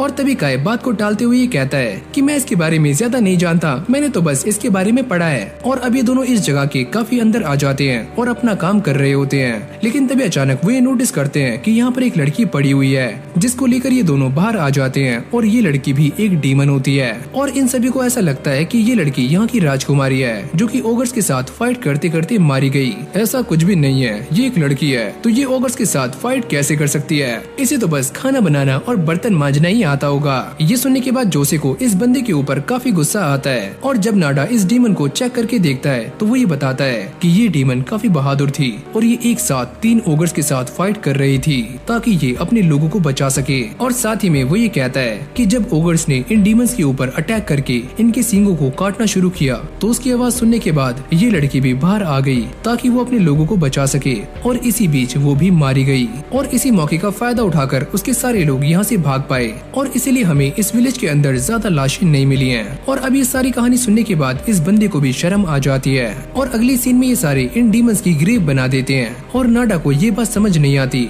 कि आखिरकार वो सारे ऑगर्स कहाँ पर जा रहे हैं और वो ये कहता है कि ऐसा भी हो सकता है कि वो उस तरफ वैली में जा रहे हों। और नाडा की ये सारी बातें सुनने के बाद काय काफी ज्यादा पैनिक हो जाता है क्योंकि वो इस बात को जानता है कि वैली में आरुवी है और साथ में पोरक और उसके साथी भी। और इसीलिए वो ये डिसाइड करता है कि वो पहले आगे जाकर सारा कुछ चेक करने वाला है और ये सारे उसकी बात को मान जाते हैं। और यहाँ पर वैली में पोरक को भी इस बात की न्यूज मिल जाती है कि सारे के सारे ओगर्स इस तरफ आ रहे हैं और वो इनके ऊपर कभी भी अटैक कर सकते हैं। अभी यहाँ पर काय भी नहीं है तो सारा कुछ मुझे ही संभालना होगा और मुझे ही उनसे फाइट करनी होगी। और अभी सारे ओला के साथ जंगल में आ जाते हैं जहाँ पर ये सारे डेमी ह्यूमंस को ढूंढ रहे होते हैं। लेकिन तभी अचानक से इन सब की नजर डेमी ह्यूमंस के ऊपर जाती है जो कि संख्या में काफी ज्यादा होते हैं और वो यहाँ पर आग लगाकर आराम से मस्ती कर रहे होते हैं। और अभी सारे छुपकर उन सभी को देख रहे होते हैं और वो ये नोटिस करते हैं कि ये सारे डेमी ह्यूमंस यहाँ पर एरिया को भी बिल्ड कर रहे हैं, यानी कि वो इस सारी की सारी जगह पर अपना कब्जा कर रहे हैं। और जब ओला ये सारा कुछ देखता है तो उसे काफी गुस्सा आता है और वो इन सारे के सारे डेमी ह्यूमंस के ऊपर अटैक करने की बात कर रहा होता है, लेकिन उसके साथ ही ऐसा करने से मना कर देते हैं। और एक बंदा ये कहता है कि अभी हम उनके ऊपर अटैक नहीं कर सकते, वो हमसे संख्या में काफी ज्यादा हैं। अगर हमने अभी उनके ऊपर अटैक किया तो ऐसा भी हो सकता है कि हम सारे मारे जाएं। और ओला कहता है कि मैं इन सभी को ऐसे नहीं छोड़ सकता, वरना ये काफी तबाही मचा देंगे। लेकिन ये सारे उसे समझा लेते हैं कि अभी उन सभी को वापस जाना चाहिए और ये बाद में आकर इन सभी के बारे में सोचेंगे कि आगे क्या करना है। और फिर इस तरफ हम काय की लोकेशन को देखते हैं जहाँ पर ये सारे लोग काय का वेट कर रहे होते हैं और वो सारे ये सोचते हैं कि काय अभी तक वापस क्यों नहीं आया। और फिर हम जोसे को देखते हैं और वो ये कहती है कि मेरा दिल काफी घबरा रहा है और मुझे भी काय के साथ जाना चाहिए था। और जब वो काय के पास जाने के लिए आगे बढ़ती है तो नाडा उसे रोक लेता है। तुम्हें आगे जाने की कोई भी जरूरत नहीं है, तुम्हें बस काय के ऊपर भरोसा रखना है। ये बात सुनने के बाद जोसे भी शांत हो जाती है और अब नाडा उसे समझाने के बाद यहाँ से निकल जाता है और वो ये कहता है कि मैं बस अभी आया, मैं प्रे करने के लिए जा रहा हूँ। और फिर हम दोबारा से नाडा को देखते हैं जो कि एक काफी ऊंची जगह पर आ जाता है और यहाँ पर वो मेडिटेशन करना शुरू कर देता है। और तभी अचानक से उसकी बॉडी के अंदर से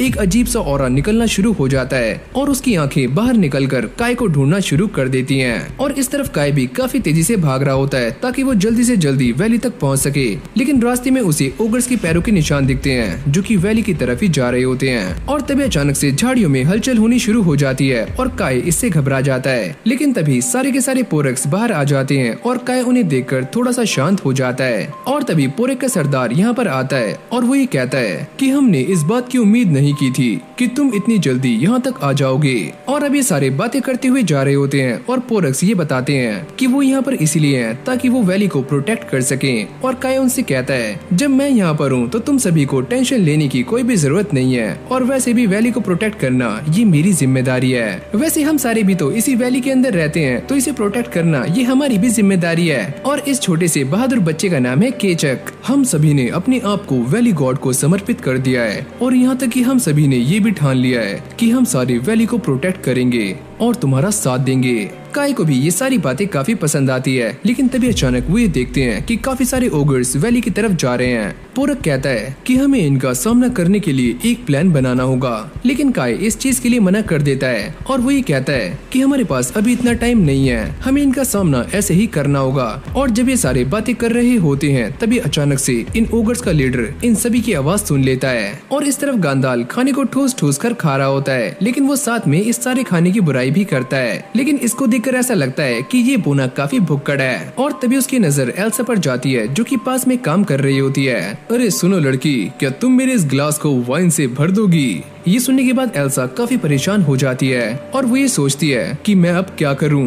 पर एल्सा को बचाने के लिए यहाँ पर एक और लेडी आ जाती है जो कि इस बोने को वाइन सर्व करती है। और अब ये दोनों बाहर आ जाते हैं जहाँ पर एल्सा इस लेडी को थैंक यू बोल रही होती है और वो ये कहती है अरे कोई बात नहीं पुत्र, मैं इस बात को जानती हूँ कि तुम्हारा वो क्रश अभी बाहर गया हुआ है, तो तुम चिंता मत करो, मैं तुम्हारे साथ हूँ तुम्हें प्रोटेक्ट करने के लिए। और तभी यहाँ पर ओला भी आ जाता है जो कि अपने डैड से बात करने के लिए आगे जा रहा होता है। और फिर हम काय को देखते हैं जो कि केचक के साथ मिलकर इन सारे के सारे ओगर्स से फाइट कर रहा होता है और ये दोनों मिलकर काफी सारे ओगर्स को ठिकाने भी लगा देते हैं। और अब ये सारे के सारे ओगर्स काय के सामने खड़े हुए होते हैं और काय उनसे कहता है कि तुम सारे यहाँ से आगे नहीं जा सकते और मैं तुम सभी को वैली में जाने नहीं दूंगा। और अब ये सारी बातें सुनने के बाद इन ओगर्स की फटनी शुरू हो जाती है। लेकिन काय भी इस बात को देखकर काफी हैरान हो जाता है कि इन सभी का लीडर सामने आ रहा है। और जब ये लीडर सामने आता है तो वो भी अपनी डिवाइन क्रिस्ट को एक्टिवेट कर लेता है, जिससे एक बात तो साफ हो जाती है कि ये लीडर भी एक गार्डियन बियरर है। और तभी पोरक ये कहता है कहीं ये वही तो नहीं है जिसे हम रिक्टोरस के नाम से जानते हैं। काय पूछता है कि वो कौन होते हैं। इन ओगर्स के बीच में 6 ऐसे ओगर्स हैं जो कि सबसे ज्यादा पावरफुल हैं और उन्हें ही सबसे ज्यादा पावरफुल लैंड गॉड की ब्लेसिंग्स मिली हुई हैं और साथ में ताकत भी। ये बातें सुनने के बाद काय भी इस बात को समझ जाता है कि जो मेरे सामने ओगर खड़ा हुआ है वो कोई आम ओगर नहीं है। अगर ये सारे पोरक्स इसके सामने आए तो ये उन्हें जान से मार देगा।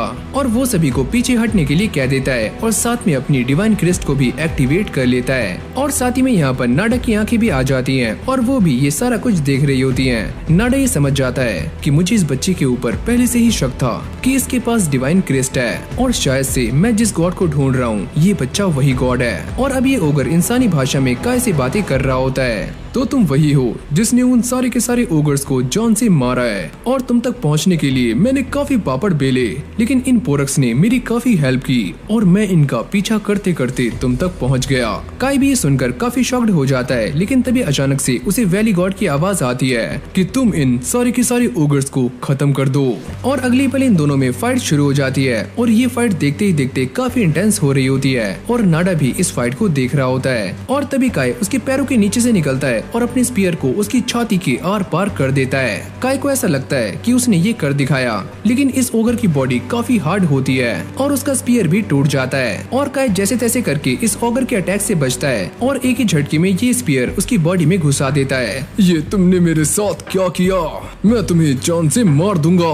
लेकिन ये सारे के सारे लोग इस बात को देखकर काफी चौंक जाते हैं कि जैसे ये ओगर अपनी बॉडी से उस स्पीयर को बाहर निकालता है तो उसकी पूरी की पूरी चोट एक ही सेकंड में हील हो जाती है। और इन सभी को ऐसा लगता है कि ये उसकी गार्डियन बियरर की पावर्स हैं, लेकिन पोरक ये बताता है कि गार्डियन बियरर भी इतनी जल्दी अपने घाव को हील नहीं कर सकते। तो अब तुम मेरे हाथ लगी गए और अब मैं तुम्हें जान से मार दूंगा। और मुझे ये बात सुनकर काफी अजीब लगा कि वैली गॉड ने तुम्हें चुना है। तुम तो काफी कमजोर हो, तुम ये जो भी करना चाहते हो मैं वो तुम्हें करने नहीं दूंगा। और अब काय के सामने सभी लोगों के फ्लैशबैक्स आने शुरू हो जाते हैं जो कि इस वैली के अंदर रहते हैं। और अगली पल काय एक जोरदार फायर अटैक करके इस ओगर के हाथ को भून देता है, और नाडा भी ये सारा कुछ देखकर काफी शॉक्ड हो जाता है। ये पावर्स ये तो काफी ज्यादा हैं। अरे वाह दद्दू, ये इंसान तो काफी कमाल का है। चलो ये भी काफी अच्छा हुआ कि ये बच्चा मैजिक का इस्तेमाल कर सकता है। काय इस ओगर को भूनने के लिए अपने फायर मैजिक का अटैक कर रहा होता है, लेकिन इससे उसे घंटा फर्क नहीं पड़ता। उल्टा वो काय के पेट में एक जोरदार लात मारता है। और इस तरफ नाडा जो कि ये सारा कुछ देख रहा होता है वो ये बताता है इसे मारना इतना भी आसान नहीं है, क्योंकि ये भी एक गार्डियन बियरर है और लैंड गॉड इसकी रक्षा कर रहे हैं। और ये लैंड गॉड का एक काफी सिंपल टास्क है कि वो अपनी गार्डियन बियरर की रक्षा करते हैं। और फिर हम दोबारा से इस ओगर को देखते हैं जिसके ऊपर काय के फायर मैजिक का कोई भी असर नहीं होता, और वो अपनी सारी की सारी इंजरीज को बड़ी आराम से हील भी कर लेता है। जितना मैंने सोचा था ये ओगर तो उससे भी ज्यादा स्ट्रॉन्ग है, तो मैं इसे कैसे हराऊं। और इस तरफ ये विलेजर्स सारी तैयारियां कर रहे होते हैं, क्योंकि वो इस बात को जानते हैं कि ओगर्स उनके ऊपर कभी भी अटैक कर सकते हैं। और एल्सा को भी काय की चिंता हो रही होती है। और जब काय इस ओगर के ऊपर अपने डैगर से अटैक करता है तो वो भी टूट जाता है, और साथ में वो सारे के सारे राइस बॉल भी नीचे गिर जाते हैं जो कि एल्सा ने उसे दिए थे। और काय भी घुटनों पर आ जाता है। नाडा भी ये सारा कुछ देखकर काफी परेशान हो जाता है। अरे दद्दू, काय को बचा लो। और वो ये सोचता है अगर मैंने जल्दी ही कुछ ना किया तो ये सारे के सारे लोग और वैली तबाह हो जाएगी। और तभी उसकी आंखों के सामने वो सारे के सारे मोमेंट्स आने शुरू हो जाते हैं जो कि काय ने अभी तक जिए हैं। और जब काय इन राइस बॉल्स को कलेक्ट करने की कोशिश करता है तो ये ओगर उन्हें कुचल देता है। और अब वो काय को जान से मारने ही वाला होता है, लेकिन तभी काय अपनी टेक्निक को एक्टिवेट कर लेता है, जिससे उसके हाथ में मॉलिक्यूलर ब्लेड आ जाता है और वो एक ही झटके में इस ओगर के हाथ को काट देता है। ये तुमने मेरे साथ क्या किया और मैं इसे दोबारा से रीजनरेट क्यों नहीं कर पा रहा हूँ। और फिर ये ओगर काफी गुस्से में आकर काय पर दोबारा से अटैक करता है और काय अपनी ब्लेड की पावर को इनसेन लेवल तक ले जाता है। पोरक कहता है ये पावर तो काफी खतरनाक है जो कि नेचर के रूल्स को भी सरपास करती हैं। और अगले ही पल काय एक ही स्लैश मारकर इस ओगर के आर्मर को तोड़ देता है और ये ओगर भी इंजर्ड होकर नीचे गिर जाता है। नाडा भी ये सारा कुछ देखकर काफी हैरान हो जाता है और वो ये कहता है कि काय ने अभी जिन पावर्स का इस्तेमाल किया है वो एक तरह की एंशिएंट डिवाइन पावर है जिसके बारे में मैंने बस सुना है। जिसके बाद काय इस ओगर का गॉड स्टोन बाहर निकाल लेता है और वो ये कहता है कि अब से ये मेरा हुआ। और ये बोलने के बाद वो सारा का सारा गॉड स्टोन अकेले ही पी जाता है और इसे कंज्यूम करते ही उसकी पावर्स की सारी की सारी लिमिट्स टूट जाती हैं। और जब ओगर्स ये सारा कुछ देखते हैं तो वो यहाँ से दुम दबाकर भाग जाते हैं और ये सारी पावर्स इतनी ज्यादा होती हैं कि काय भी बेहोश हो जाता है। और अब थोड़ी ही देर के बाद काय को होश आ जाता है और वो ये कहता है कि मेरे साथ क्या हुआ था, मुझे कुछ याद नहीं है। और काय इन सारे पोरक से पता करता है कि आखिरकार उसे हुआ क्या था। और पोरक उसे बताता है कि जब तुमने वो गॉड स्टोन पिया तो यहाँ पर अचानक से एक काफी तेज तूफान आया और मेरे ख्याल से ये लैंड गॉड की शक्तियाँ थी। और काय ये बात सुनकर काफी हैरान हो जाता है कि एक लैंड गॉड की ताकत ऐसी हो सकती है। लेकिन वो इन सारी बातों को भुलाकर पास ही में एक नदी के पास जाकर अपने हाथ मुंह को धोता है और साथ ही में पोरक से ये पता करता है कि जब मैं उस ओगर से फाइट कर रहा था क्या तुम्हें फाइट के बीच में कुछ अजीब सा लगा, जैसे कि कोई हमें देख रहा हो। अरे हाँ, मुझे ऐसा कुछ लगा तो था, लेकिन मैंने उसे नजरअंदाज कर दिया क्योंकि वो कोई दुश्मन नहीं था। और अब काई यहाँ से जाने के लिए तैयार हो जाता है और वो जाने से पहले इन सभी को अलविदा भी करता है और साथ ही में वो एल्सा के बनाए हुए राइस बॉल्स को भी खा लेता है, जिससे उसकी पेट पूजा हो जाती है। और जैसी काई वहाँ पहुँचता है तो मानसो उसे बताता है कि जोशी की तबीयत काफी खराब है। और जब काई उसे जाकर देखता है तो वो ये नोटिस करता है कि जोशी के पैर पर एक अजीब सा निशान है, जिसको देखकर वो पैनिक हो जाता है। लेकिन तभी नादा भी यहाँ पर आ जाता है और वो ये कहता है कि शायद से मैं इस निशान के बारे में जानता हूँ। लेकिन आगे बढ़ने से पहले वो काई से ये पता करता है कि तुम जिन ओगर्स का पीछा कर रहे थे उनका क्या हुआ। ये वक्त ऐसी बातें करने का नहीं है, तुम बस जोशी के ऊपर ध्यान दो। लेकिन नादा अपनी बात पर जोर डालते हुए ये कहता है कि मैं इसके बारे में जानना चाहता हूँ। और अब काई उससे झूठ बोलते हुए उसे ये बताता है कि जब मैं वहाँ पहुँचा तो किसी ने पहले से ही उन सारे ओगर्स को जान से मार दिया था। और फिर नाडा भी इन सारी बातों को इग्नोर करते हुए ये कहता है कि चलो इन सारी बातों को छोड़ते हैं और पहले जोशी को लेकर दोबारा से लैग विलेज में चलते हैं ताकि इनका सही से इलाज हो सके। और जब ये सारे वापस जा रहे होते हैं तो नाडा ये नोटिस करता है कि काई के कपड़ों पर ओगर का ब्लड लगा हुआ होता है और वो ये सोचता है कि इसने तो मुझसे मना किया था कि इसके पहुंचने से पहले वहाँ पर सारे के सारे ओगर्स मर गए थे। और अब ये सारे लैग विलेज में आ जाते हैं, लेकिन वो ये देखकर काफी हैरान हो जाते हैं कि इस विलेज की हालत काफी खराब है। और फिर काई जल्दी से भागकर बास्को के पास जाता है और उससे ये पूछता है कि यहाँ पर क्या हुआ। और बास्को उसे ये बताता है कि हमारे इस गांव पर डेमी ह्यूमंस ने अटैक कर दिया था, लेकिन हमारे चीफ काफी स्ट्रॉन्ग थे तो उन्होंने ये सारा कुछ संभाल लिया, लेकिन वो इस गांव को बर्बाद होने से बचा नहीं पाए। और फिर काई भागते हुए टाउन हॉल में आ जाता है जहाँ पर सारे के सारे लोग इंजर्ड होते हैं और वो जोर से एल्सा का नाम पुकारता है और ये सोचता है कि शायद से एल्सा इसमें जिंदा बच गई होगी। और अब वो चलते चलते एल्सा के पास आ जाता है और उसे सही सलामत देखकर उसकी जान में जान आ जाती है। और एल्सा भी इसे देखकर काफी खुश होती है कि काई अभी तक जिंदा है। यहाँ पर चीफ अपने दोनों बच्चों को देख रहे होते हैं जिनकी हालत काफी खराब होती है और इन दोनों के पैरों पर ही सेम निशान होते हैं। मेरे दोनों बच्चों के पैरों पर एक जैसे निशान है और ये निशान क्यों है मैं इसके बारे में जानता हूँ। और अगली सीन में हम ये देखते हैं कि कुछ सोल्जर्स इन डेमी ह्यूमंस के ऊपर निगरानी रख रहे होते हैं और वो ये देखते हैं कि ये डेमी ह्यूमंस पहले के मुकाबले में काफी ज्यादा हो चुके हैं। और इस तरफ हम काई को देखते हैं जो कि एल्सा से बातें कर रहा होता है और एल्सा उसे बताती है कि जब उनके गांव के ऊपर अटैक हुआ तो वो अपनी मॉम को लेकर टाउन हॉल में आ गई और इसीलिए वो दोनों जिंदा बच पाए। काई उसके बनाए हुए राइस बॉल्स की तारीफें करता है कि तुमने जो राइस बॉल्स बनाए थे वो काफी अच्छे थे। लेकिन इससे पहले वो अपनी बात कंप्लीट कर पाता तभी मानसो यहाँ पर आ जाता है, चलो तुम्हें चीफ ने बुलाया है। और यहाँ पर काई चीफ को बताता है कि सारे के सारे ओगर्स खत्म हो चुके हैं और चीफ को ये सुनकर काफी राहत मिलती है। लेकिन वो ये कहते हैं कि सारे के सारे ओगर्स तो खत्म हो चुके हैं, लेकिन ये डेमी ह्यूमंस अब भी हमारा सर दर्द बने हुए हैं। और फिर काई चीफ से ये पूछता है कि इन दोनों को क्या हुआ और चीफ ये बताते हैं कि डेमी ह्यूमंस ने इन दोनों के लैंड गॉड्स को श्राप दे दिया है, जिससे इन दोनों की हालत ऐसी हो चुकी है। और मैं ये बात भी जानता हूँ कि वो डेमी ह्यूमंस दोबारा से हमारे ऊपर अटैक करने वाले हैं। और नाडा ये बताता है कि अगर इन दोनों का श्राप हट भी गया तो इन दोनों की लड़ने की ताकत खत्म हो जाएगी, यानी कि ये दोनों काफी कमजोर पड़ जाएंगे। लेकिन चीफ को काई के ऊपर पूरा विश्वास होता है और वो ये कहते हैं अब तुम ही हो जो कि हमारी हेल्प कर सकते हो, लेकिन तुम्हें हमारी हेल्प करने के लिए इन दोनों की लैंड गॉड के पास जाना होगा, यानी कि एडा विलेज और एल्क विलेज। और अब ये दोनों कमरे से बाहर आ जाते हैं, लेकिन तभी अचानक से उन्हें गांदाल के चिल्लाने की आवाज आती है और यहाँ से एक लड़की काफी तेज से भागती हुई जाती है। काय कहता है हम इस बंदे की भी तो हेल्प ले सकते हैं, पर नाडा उसे मना कर देता है कि ये इंसान काफी आलसी है और मुझे ऐसा नहीं लगता कि ये हमारी हेल्प करेगा। और फिर काय एल्सा के पास आ जाता है और साथ ही में उसे थैंक यू भी करता है कि उसके राइस बॉल्स काय के काफी काम आए। वैसे मैं तुम्हें ये बताने के लिए आया था, मैं एक और मिशन के लिए जा रहा हूँ, लेकिन मैं तुमसे प्रॉमिस करता हूँ मैं काफी जल्दी आ जाऊंगा।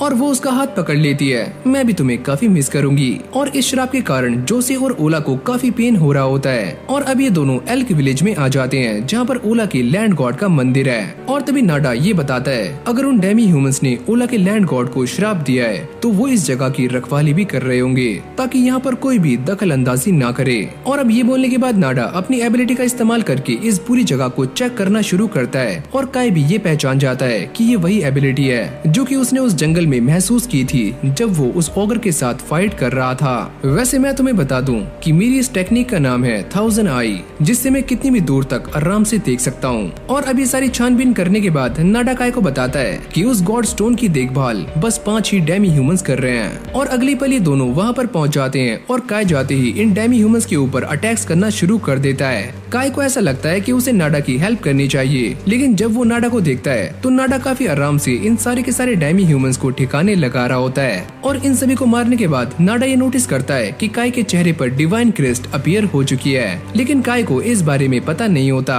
और तभी नाडा उसके सामने झुक जाता है और वो ये कहता है कि प्लीज हमारी हेल्प करो, मैं तुम्हारी ताकत के बारे में जान चुका हूँ। और काय भी उसकी हेल्प करने के लिए मान जाता है और अब वो पहरा दे रहा होता है और नाडा इस ग्रेव स्टोन को साफ करना शुरू करता है। और अब नाडा उससे कहता है कि हमें तुम्हारी ताकत की काफी जरूरत है, क्योंकि गांधाल जैसे लोग अपनी पावर्स का सही इस्तेमाल नहीं कर रहे हैं, जिससे हमारे राजा काफी कमजोर पड़ चुके हैं और उसका असर तुम अपने आसपास देख ही सकते हो। और अब बारी आती है यहाँ के लैंड गॉड के श्राप को हटाने की और नाडा अपने काम पर लग जाता है। काय उससे पूछता है कि तुम इसके ऊपर क्या डाल रहे हो, और तभी नाडा उसे बताता है कि यहाँ के जो देवता हैं वो लैग विलेज के देवता की सेवा करते हैं और लैग विलेज का जो भी सरदार है यानी कि वहाँ का गार्डियन बीरर, मैं उसके ब्लड का इस्तेमाल कर रहा हूँ जिससे इस श्राप को हटाया जा सकता है। और जब नाडा इस ग्रेव स्टोन के ऊपर ब्लड को डालता है तो वो अचानक से गायब हो जाता है और नाडा ये बताता है कि हमारी ये रस्म पूरी हो चुकी है और अब बारी है एडा विलेज की। फिर हम शाम का सीन देखते हैं जहाँ पर नाडा काय को ये बताता है इन सारे के सारे डेमी ह्यूमंस ने पहले यहाँ के लैंड गॉड को कमजोर किया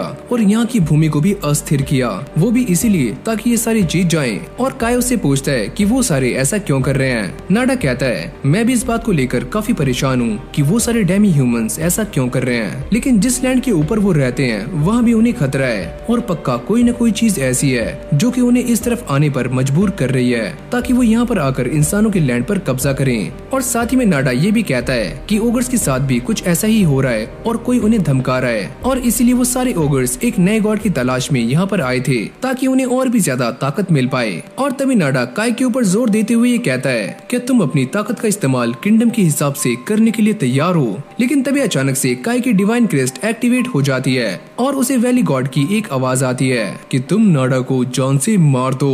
लेकिन अभी ये दोनों इन सारी बातों को भूलकर एडा विलेज में आ जाते हैं और यहाँ पर आने के बाद सारे के सारे डेमी ह्यूमंस को खत्म करना शुरू कर देते हैं। और फिर हमें ओला को दिखाया जाता है जिसका कर्ज धीरे धीरे कम हो रहा होता है, लेकिन उसकी तबीयत में बिल्कुल भी सुधार नहीं आता। और फिर हम नाडा को देखते हैं जो कि इस ग्रेव स्टोन के ऊपर वेजिन के ब्लड का इस्तेमाल कर रहा होता है और ये दोनों मिलकर फाइनली इन दोनों के कर्ज को दूर कर देते हैं और फिर ये दोनों बाहर आ जाते हैं। लेकिन काय इस बात को लेकर काफी परेशान था कि वैली गॉड नाडा के ऊपर गुस्सा क्यों हुए थे और उन्होंने इसे मारने का ऑर्डर क्यों दिया था। तो तुमने सोच लिया कि तुम क्या करने वाले हो। वैसे अगर तुम किंगडम की हेल्प करोगे तो तुम्हें भी काफी फायदा होने वाला है। और इस जगह पर नाडा उसे अपनी सारी बातें मनवाने की पूरी कोशिश कर रहा होता है और वो ये कहता है कि अगर तुम एक बार किंगडम की हेल्प करोगे तो तुम भी काफी स्ट्रॉन्ग हो जाओगे, जिससे तुम आगे चलकर लैग विलेज में किसी की भी रक्षा कर सकते हो जिसे तुम बचाना चाहते हो। और फिर हम जोसे को देखते हैं जिसकी हालत में पहले से काफी सुधार आ गया होता है और यहाँ पर नाडा काय को समझाते हुए ये कहता है कि हमारे लिए वो सारे ओगर्स और डेमी ह्यूमंस कोई भी मायने नहीं रखते, तो तुम अपनी शक्तियों का इस्तेमाल किंगडम के लिए कर सकते हो। लेकिन ये बात सुनने के बाद काय को काफी गुस्सा आ जाता है और वो ये कहता है कि मैं ऐसा नहीं कर सकता क्योंकि मैं एक गार्डियन बीरर हूँ और एक लैंड गॉड और गार्डियन बीरर की ये रिस्पॉन्सिबिलिटी होती है कि वो अपने लैंड में रहने वाले सभी लोगों की रक्षा करे, चाहे फिर वो ओगर्स हो या फिर डेमी ह्यूमंस। अगर तुम ऐसा ही सोचते हो तो मैं इसके बारे में किंगडम से बात करूंगा। और तभी अचानक हम ये देखते हैं कि नाडा एक वेपन को बाहर निकालकर काय की बॉडी में घुसा देता है और इस तरफ भी the most powerful guardian bearers demi humans पहुंच चुके होते हैं और वो ये देखते हैं कि ग्रेवस्टोन के आसपास उनके सारे साथी मारे जा चुके हैं, जिनको देखकर उन्हें काफी ज्यादा गुस्सा आता है। और फिर हम दोबारा से काय को देखते हैं जिसको इस बात के ऊपर यकीन नहीं होता कि नाडा उसके साथ ऐसा कर सकता है और इस जगह पर काय की हालत काफी खराब हो रही होती है। और तभी नाडा उसको बताता है कि मैंने तुम्हें मारने के लिए जिस वेपन का इस्तेमाल किया है वो एक खास तरह का वेपन है जिससे गार्डियन बीरर की पावर्स को कंट्रोल किया जा सकता है और हाँ, इससे तुम थोड़ी देर तक अपनी पावर्स को इस्तेमाल नहीं कर पाओगे। और अब नाडा उसे चिढ़ाना शुरू कर देता है कि तुम अपनी ताकत का इस्तेमाल उन लोगों के लिए करना चाहते हो जो कि तुम्हारे लिए मायने रखते हैं। ये तो काफी बड़ी बेवकूफी है। और अब देखते ही देखते काय की हालत काफी खराब होनी शुरू हो जाती है। मैं तुम्हें मारकर तुम्हारा गॉड स्टोन पी लूंगा जिससे मेरी ताकत पहले से काफी गुना बढ़ जाएगी। और जब नाडा उसका गॉड स्टोन निकालने वाला होता है तभी काय उसकी एक जोरदार लात मारता है और उससे साइड हो जाता है। और फिर अगली सीन में हम लैग विलेज को देखते हैं जहाँ पर सारे के सारे लोग इस बात की तैयारियां कर रहे होते हैं क्योंकि डेमी ह्यूमंस उनके ऊपर कभी भी अटैक कर सकते हैं। और तभी चीफ ये कहते हैं, तुम सारी चिंता मत करो, मैं तुम सभी के साथ हूँ और मैं अपनी आखिरी सांसों तक तुम्हारे साथ खड़ा रहूंगा। और अब ये सुनने के बाद सारे के सारे लोग लड़ने के लिए तैयार हो जाते हैं। और फिर हमें बाकी बंदों को दिखाया जाता है जो कि अब भी घायल हैं, जिसमें एल्सा और बाकी लोग शामिल हैं। और फिर हम दोबारा से नाडा को देखते हैं जो कि काय के ऊपर काफी जोर देकर ही कहता है कि मैं बस यही चाहता हूँ कि तुम्हारी ताकत का इस्तेमाल इंसानी भलाई के लिए हो और अगर तुम इस पावर को कुर्बान कर देते हो तो काफी लोगों की जान बच सकती है। मैं तुम्हारा साथ देने के लिए बिल्कुल भी तैयार नहीं हूँ क्योंकि मैंने वैली के लोगों से ये कसम खाई है कि मैं उनकी हिफाजत करूंगा चाहे फिर कुछ भी हो जाए। और अब ये सारी बातें सुनने के बाद नाडा को काय के ऊपर काफी गुस्सा आ जाता है और वो उसे जान से मारने ही वाला होता है। लेकिन तभी अचानक से यहाँ पर एक डेमी ह्यूमन आ जाता है जो कि आते ही नाडा के ऊपर एक जोरदार अटैक करता है। और इस तरफ भी सारे के सारे डेमी ह्यूमंस ने लैग विलेज के ऊपर अटैक्स करने शुरू कर दिए होते हैं। ये सारे इस बात को लेकर काफी परेशान होते हैं कि वो इन डेमी ह्यूमंस का सामना कैसे करेंगे। और फाइनली हमें इन डेमी ह्यूमंस के सरदार को भी दिखाया जाता है जिसने लड़ने की सारी तैयारियां कर ली होती हैं, यानी कि वो इन सभी को मारने के लिए एकदम तैयार है। और इस तरफ नाडा इस डेमी ह्यूमन के साथ फाइट कर रहा होता है जो कि नाडा के ऊपर काफी ज्यादा भारी पड़ता है। और शुरू में नाडा इससे बचने की काफी कोशिशें करता है लेकिन बाद में उसे लड़ने के लिए सामने आना पड़ता है। काय भी ये देखकर काफी परेशान हो जाता है और वो ये सोचता है कि यहाँ पर ये सारा कुछ क्या हो रहा है और ये सारे के सारे डेमी ह्यूमंस कहाँ से आ रहे हैं। लेकिन तभी अचानक से यहाँ पर कुछ और डेमी ह्यूमंस और साथ में उनका सरदार भी आ जाता है। क्या तुम दोनों वही हो जिसने मेरे उन साथियों को जान से मारा है जो कि ग्रेव स्टोन की रक्षा कर रहे थे? लेकिन वो दोनों इसकी बातों पर कोई भी जवाब नहीं देते और इसे काफी गुस्सा आ जाता है, यानी कि तुम दोनों मरने वाले हो। और तभी नाडा काय से कहता है कि हम दोनों इस बात को जानते हैं कि हम दोनों ही गार्डियन पीरियड्स हैं और मैं अकेला इन सब का सामना नहीं कर सकता, तो प्लीज मेरा साथ दो। और काय को ऐसा लगता है कि ये सारे वही डेमी ह्यूमंस हैं जिन्होंने ओला और जोसे को श्राप दिया था, तो वो ये सोचकर काफी गुस्से में आ जाता है। अगर तुम सारे वही हो तो मैं तुम सभी को जिंदा नहीं छोड़ूंगा। और अगली पल इन सभी के बीच में फाइट होनी शुरू हो जाती है जहाँ पर ये डेमी ह्यूमन काय के ऊपर काफी भारी पड़ता है और साथ में उसे इंजर्ड भी कर देता है। और फिर काय भी इस गोरिल्ला के ऊपर एक जोरदार अटैक करता है लेकिन इससे उसे कुछ भी नहीं होता। और साथ में काय की मुश्किलें काफी बढ़ रही होती है क्योंकि नाडा ने जिस वेपन से उसके ऊपर अटैक किया है वो सारे घाव अब भी ताजे होते हैं और हील भी नहीं हो रहे होते। और अगली पल ये सारे के सारे गोरिल्लास कहीं पर गायब हो जाते हैं और तभी नाडा काय के पास आता है और उससे ये कहता है, ये सारे डेमी ह्यूमंस काफी ज्यादा स्ट्रॉन्ग हैं और मुझे नहीं लगता कि तुम इनका सामना कर पाओगे। लेकिन काय भी इस बात को जानता है कि नाडा कुछ भी कर सकता है, तो वो भी अपने मॉलिक्यूलर ब्लेड को एक्टिवेट कर देता है। और जब एक गोरिल्ला नाडा को मारने के लिए सामने आता है तो नाडा उसे पहले ही वार्न कर देता है कि तुम शायद मेरी ताकत के बारे में नहीं जानते, तो मैं तुम्हें पहले ही वार्न कर रहा हूँ, मुझसे दूर हट जाओ वरना तुम मारे जाओगे। लेकिन ये गोरिल्ला उसे मारते मारते उसकी हालत काफी गंदी कर देता है। और जब ये डेमी ह्यूमन नाडा के ऊपर आखिरी वार करने वाला होता है लेकिन तभी अचानक से काय यहाँ पर आ जाता है जो कि आते ही नाडा को बचा लेता है। और नाडा ये सारा कुछ देखकर काफी हैरान हो जाता है, आखिरकार इसने मेरी जान क्यों बचाई जबकि मैंने इसे मारने की कोशिश की थी, ये ऐसा क्यों कर रहा है। और जब एक और डेमी ह्यूमन इन दोनों के ऊपर अटैक करने के लिए सामने आता है तो नाडा भी काय की जान बचा लेता है और अब ये दोनों एक सुरक्षित जगह पर आ जाते हैं जहाँ पर नाडा काय से पूछता है, तुमने मेरी जान क्यों बचाई, वो भी एक ऐसे इंसान की जो कि खुद तुम्हें मारना चाहता था। लेकिन इस बारे में काय कुछ खास जवाब नहीं देता और नाडा भी ये समझ जाता है कि वैली गॉड ने इस बच्चे को इतनी ताकत क्यों दी है। और अब अगले पल नाडा काय को ये समझाता है कि मैं इस बात को जानता हूँ कि हम दोनों फंसने वाले हैं, लेकिन मेरे पास एक स्ट्रेटेजी है, अगर हम दोनों उसको फॉलो करते हैं तो शायद से हम बच सकते हैं। और काय के पास भी उसकी बात मानने के अलावा कोई और रास्ता नहीं होता, तो वो भी इसके लिए राजी हो जाता है। लेकिन अगर मैं बच गया तो मैं तुम्हें जान से मार दूंगा नाडा। और अब ये सारे के सारे डेमी ह्यूमंस धीरे धीरे उनकी तरफ बढ़ रहे थे और ये दोनों भी उनसे बचने की काफी कोशिशें करते हैं। और भले ये सारे डेमी ह्यूमंस आकार में काफी बड़े हैं लेकिन ये पर्यावरण में काफी आराम से घुल जाते हैं और यही चीज इनकी काफी खतरनाक है। नाडा भी अपनी 1000 आई टेक्निक का इस्तेमाल करके काय को ये बताता है कि वो सारे के सारे डेमी ह्यूमंस कहाँ पर हैं। और जैसे एक डेमी ह्यूमन काय के ऊपर अटैक करता है तो काय एक ही झटके में उसके सर को धड़ से अलग कर देता है। काय, इस बात का ध्यान रखना, एक और डेमी ह्यूमन तुम्हारे ऊपर अटैक करने वाला है। और अगले पल काय इस डेमी ह्यूमन को बीच में से काट देता है और ये देखकर नाडा की भी फट जाती है। लेकिन तभी एक डेमी ह्यूमन नाडा के ऊपर अटैक करके उसे भी जान से मारने ही वाला होता है। लेकिन तभी काय अपने मॉलिक्यूलर ब्लेड का इस्तेमाल करके इस डेमी ह्यूमन को बीच में से ही चीर देता है। और फिर हम ओला को देखते हैं जिसकी तबीयत में पहले से काफी सुधार आ चुका है और वो ये सोचता है कि मैं सही कैसे हुआ। लेकिन तभी अचानक उसे बाहर से किसी के चिल्लाने की आवाजें आती हैं और वो ये समझ जाता है कि बाहर डेमी ह्यूमंस का अटैक हो चुका है। और अब वो जिद करनी शुरू कर देता है कि मुझे बाहर जाना है। लेकिन ये लड़की उसे बाहर जाने से मना करती है और वो गुस्से में आकर इससे कहता है कि तुम मेरे कपड़े और स्वॉर्ड लेकर यहाँ पर आओ, मैं बाहर जाऊंगा। और फिर हम काय को देखते हैं जो कि नाडा की हेल्प कर रहा होता है और वो इस गोरिल्ला से मिले हुए गॉड स्टोन को नाडा को पिलाने की कोशिश करता है। और नाडा ये सारा कुछ देखकर काफी हैरान हो रहा होता है कि तुम मेरी हेल्प क्यों करना चाहते हो जबकि मैंने तुम्हें मारना चाहा। और नाडा की ऐसी हालत देखने के बाद एक बात तो साफ हो जाती है कि उस गोरिल्ला मॉन्स्टर ने नाडा की गॉड स्टोन के ऊपर अटैक किया था और उसे पूरी तरह से इंजर्ड कर दिया है। और नाडा भी ये बात जानता है कि इस तरह की चोट को सही नहीं किया जा सकता। लेकिन काय भी हार मानने से मना करता है और वो अपने हीलिंग मैजिक का इस्तेमाल करके नाडा को सही करने की कोशिशें कर रहा होता है। लेकिन इससे कोई भी फर्क नहीं पड़ता और नाडा ये कहता है कि मुझे ऐसा लगता है कि ये ही मेरा अंत है और मैं ये जान चुका हूँ कि तुम्हारे पास एक ऐसी ताकत है जो कि इंसानी लिमिट्स के परे है और तुम मुझे हील करना बंद कर दो, ये मेरा अंत है। और अब वो अपने हाथ को आसमान की तरफ उठाता है और अपने वैली गॉड से माफी मांग रहा होता है कि वो अपने मिशन में कामयाब नहीं हुआ।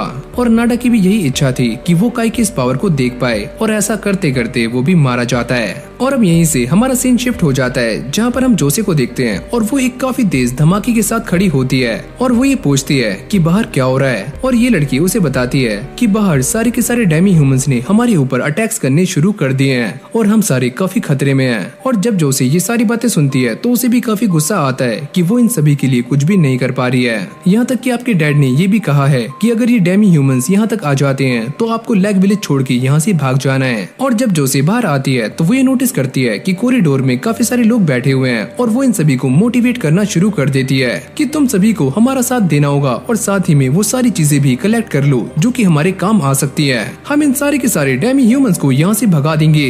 और फिर हम गांदाल को देखते हैं जो कि यहाँ से भागने का ट्राई कर रहा होता है। लेकिन तभी अचानक उसके सामने एक काफी बड़ा पत्थर आकर गिरता है जिससे गांदाल की फट जाती है। अबे ओए कौन है भूतनी के, किसने फेंका? और इससे एक बात तो साफ हो जाती है कि ये इंसान काफी फट्टू है। और फिर हम एल्सा को देखते हैं जो कि सारे के सारे सोल्जर्स को खाना खिला रही होती है ताकि उन सभी के अंदर एनर्जी बनी रहे और वो सारे एल्सा को थैंक यू भी कहते हैं। लेकिन जब इनकी नजर गांदाल पर जाती है तो इन सभी को भी ऐसा लगता है कि गांदाल भी फाइट में घुसने की ट्राई कर रहा है और वो ये ट्राई कर रहा है कि वो इस गेट को खोल पाए। लेकिन असली बात तो कुछ और है और गांदाल ये फुसफुसा रहा होता है, इसकी भैंस की टैट, ये गेट किसने बंद कर दिया? अरे यार इसको खोलो, मुझे बाहर जाना है वरना मैं भी मारा जाऊंगा। और जब गांदाल को ऐसा लगता है कि वो यहाँ पर मारा जाएगा तो वो अपने एक साथी को जान से मारकर एल्सा को बंदी बना लेता है और साथ ही में अपने कैरेज का इंतजार कर रहा होता है। और जब उसका कैरेज यहाँ पर आता है तो वो इस दरवाजे की रस्सी को काट कर यहाँ से भाग जाता है जिससे सारे के सारे डेमी ह्यूमंस लैग विलेज के अंदर आ सकते हैं। और जब ये गेट पूरी तरह से खुल जाता है तो सारे के सारे सिपाही एक डिफेंसिव लाइन बनाने की कोशिश करते हैं। लेकिन ये सारे के सारे डेमी ह्यूमंस काफी ज्यादा स्ट्रॉन्ग होते हैं और उन सभी को पछाड़ देते हैं। ये देखकर चीफ भी लड़ाई में कूद जाते हैं और वो आते ही डेमी ह्यूमंस को मारना शुरू कर देते हैं। और फिर हम काय को देखते हैं जो कि काफी तेजी से भागकर लैग विलेज की तरफ जा रहा होता है क्योंकि वो भी इस बात को जानता है कि सरदार अकेले इन सारे के सारे डेमी ह्यूमंस को संभाल नहीं सकते। और लैग विलेज के अधिकारियों को इस बात की खबर मिल जाती है कि उनका मेन गेट टूट चुका है और वो इस बात को लेकर भी काफी चिंता में होते हैं कि उनके सरदार मेन गेट पर फाइट कर रहे हैं और वो अगर मारे गए तो इन सभी के लिए काफी बड़ी मुसीबत सामने आ सकती है। और यहाँ पर गांदाल एल्सा से मस्ती करने की कोशिश कर रहा होता है लेकिन तभी एल्सा उसकी एक जोरदार लात मारती है, चल बे गेंडे साइडो। और फिर हमें दोबारा से लैग विलेज का सीन दिखाया जाता है जहाँ पर मानसो और बाकी के सारे आम सैनिक अपने चेहरे पर डिवाइन क्रिस्ट की तरह मार्क बना लेते हैं ताकि वो इन सारे के सारे डेमी ह्यूमंस को परेशान कर सके और उन्हें डरा सके। और ये ऐसा करने में कामयाब भी हो जाते हैं और साथ में मेन गेट को दोबारा से बंद भी कर देते हैं। बाहर खड़े हुए सारे के सारे डेमी ह्यूमंस इस दरवाजे को दोबारा से तोड़ने का ट्राई करते हैं और मानसो सरदार से कहता है कि आप यहाँ से चले जाओ, हम सारे ये संभाल लेंगे। और इसके बाद हम ये देखते हैं कि काय भी यहाँ पर पहुँच जाता है और ये सारे के सारे डेमी ह्यूमंस उसको नोटिस कर लेते हैं और काय भी लड़ने के लिए एकदम तैयार है। और अब अंदर इन डेमी ह्यूमंस ने सिपाहियों के ऊपर अटैक्स करने शुरू कर दिए होते हैं और वैजिन भी इनसे लड़ने की काफी कोशिशें कर रहा होता है और वो नॉर्मल डेमी ह्यूमंस को काफी आराम से हरा देता है। लेकिन डिवाइन क्रेस्ट वाले डेमी ह्यूमंस उसके सामने डटकर खड़े होते हैं और उसे कड़ी टक्कर दे रहे होते हैं। और अब ये सारा कुछ देखकर ओला भी लंगड़ाते हुए मैदान में आ जाता है और वो ये कहता है कि मैं भी एक गार्डियन बेरर हूँ, अगर मैं भी इस फाइट में हिस्सा लूंगा तो शायद से हम जीत सकते हैं। ओला को देखकर ये सारे लोग काफी खुश हो जाते हैं, जिसके बाद ओला आगे जाकर एक के बाद एक सारे के सारे डेमी ह्यूमंस को मारना शुरू कर देता है। लेकिन अब भी वो काफी कमजोर होता है और बहुत जल्दी ही थक जाता है और उसकी स्वॉर्ड एक डेमी ह्यूमन को मारने में नाकाम हो जाती है और वो नीचे गिर जाता है। और जब ये डेमी ह्यूमन उसके ऊपर अटैक करने वाला होता है, लेकिन तभी अचानक जोसे बीच में आ जाती है और वो अपनी शील्ड का इस्तेमाल करके इस अटैक को आराम से रोक लेती है। और अब वो एक ही अटैक करके इस गोरिल्ला के सर को उसके धड़ से अलग कर देती है। और ओला भी ये सारा कुछ देखकर काफी हैरान हो जाता है कि जोसे इतनी ज्यादा पावरफुल है। और अब ये तीनों मिलकर इन सारे के सारे डेमी ह्यूमंस को काफी आराम से हरा देते हैं। और वैजिन भी जोसे को देखकर काफी खुश होता है कि मेरी बच्ची सच में काफी स्ट्रॉन्ग है। लेकिन उसे अंदर ही अंदर ये बात भी खा रही होती है कि बाहर खड़े हुए डेमी ह्यूमंस कभी भी उनके ऊपर अटैक कर सकते हैं। लेकिन तभी अचानक वो ये नोटिस करता है कि ये सारे के सारे डेमी ह्यूमंस अचानक से चुप हो गए हैं और उन सभी ने अटैक भी रोक दिए हैं। और ये सारा कुछ इसलिए हो रहा होता है क्योंकि काई इन सारे के सारे डेमी ह्यूमंस को बाहर ही संभाल रहा होता है। और जब वैजिन ये सारा कुछ देखता है तो वो ये समझ जाता है कि काई सच में इन सारे के सारे डेमी ह्यूमंस को बाहर ही रोक सकता है। और अब काई को लड़ता हुआ देख बाकी के जो आम सिपाही होते हैं वो काफी हैरान हो रहे होते हैं, क्योंकि वो इस बात को तो जानते थे कि काई काफी स्ट्रॉन्ग है, लेकिन इतना स्ट्रॉन्ग उन्होंने काई को पहली बार देखा होता है। और इस तरफ काई इन सारे के सारे डेमी ह्यूमंस को काफी आराम से मार रहा होता है और सरदार भी ये सारा कुछ देखकर काफी खुश होते हैं। इस बच्चे की काबिलियत सच में काफी कमाल की है और मुझे भी अब ऐसा लगता है कि यही बच्चा हमारे लैग विलेज को बचा सकता है, यही हमारी आखिरी उम्मीद है। और यहाँ पर काई सारे के सारे डेमी ह्यूमंस को काफी आराम से मार रहा होता है, जिसको देखकर बाकी के डेमी ह्यूमंस काफी डर जाते हैं और दोबारा से जंगल में भाग जाते हैं। और इस तरह से ये पूरी की पूरी फाइट खत्म हो जाती है। और फिर हमें अगले दिन का सीन दिखाया जाता है, जहाँ पर एक लड़की ओला को थैंक यू बोल रही होती है क्योंकि उसने लैग विलेज को बचा लिया। लेकिन ओला उससे कहता है कि ये सारा कुछ मैंने अकेले नहीं किया है, इसमें काई ने भी हमारी काफी हेल्प की है, जिसे मैं पहले एक आम इंसान मानता था, लेकिन उसके पास भी एक डिवाइन क्रेस्ट है जो कि फाइट के टाइम पर ही अपीयर होती है। और अब वैजिन काई के पास आकर उससे पूछते हैं कि नादा का क्या हुआ। और काई ये कहता है कि नादा डेमी ह्यूमन के साथ फाइट करते करते मारा गया और वो उसकी सारी की सारी गलतियों पर पर्दा डाल देता है। अगर वो इंसान मारा गया तो हम वहाँ पर एक टीम भेजेंगे जो कि नादा की बॉडी का सही तरीके से अंतिम संस्कार करेगी। और अब यहाँ पर एल्सा की छोटी बहन आकर काई से पता करती है कि आपने एल्सा को कहीं पर देखा है, लेकिन काई को उसके बारे में कुछ भी पता नहीं होता कि एल्सा कहाँ पर है। और फिर मानसो आकर काई को सारी बातें बताता है कि जब डेमी ह्यूमंस ने लैग विलेज पर अटैक किया था तो गांदाल एल्सा को लेकर यहाँ से भाग गया और उसने यहाँ के दरवाजे की रस्सी को भी काट दिया था। ये सुनने के बाद काई को काफी गुस्सा आता है और वो एल्सा को बचाने के लिए निकल जाता है। और फिर हमें गांदाल को दिखाया जाता है जो कि काफी तेजी से एल्सा को लेकर यहाँ से जा रहा होता है, लेकिन इस टाइम भी उसकी काफी फट रही होती है और उसको ऐसा लगता है कि डेमी ह्यूमंस उसके ऊपर कभी भी अटैक कर सकते हैं। लेकिन उसका साथी उसे बताता है कि मालिक आपको डरने की कोई भी जरूरत नहीं है, हम सारे सेफ हैं और हम जल्दी ही कैपिटल तक पहुँच जाएंगे। लेकिन अभी ये सारे कैपिटल से 1000 मील की दूरी पर होते हैं और तभी गांदाल के मन में एक गंदा प्लान आता है और वो एल्सा से कहता है कि तुम मेरे साथ कुछ करना चाहोगी। लेकिन तभी अचानक गांदाल को किसी की प्रेजेंस सेंस होती है और जब वो अपनी गार्डियन बीरर की पावर्स का इस्तेमाल करता है तो वो ये नोटिस करता है कि काई इस तरफ काफी फुर्ती से आ रहा है। अरे आजा बच्चे, मैं तुझे यहाँ पर आने से पहले ही खत्म कर दूंगा।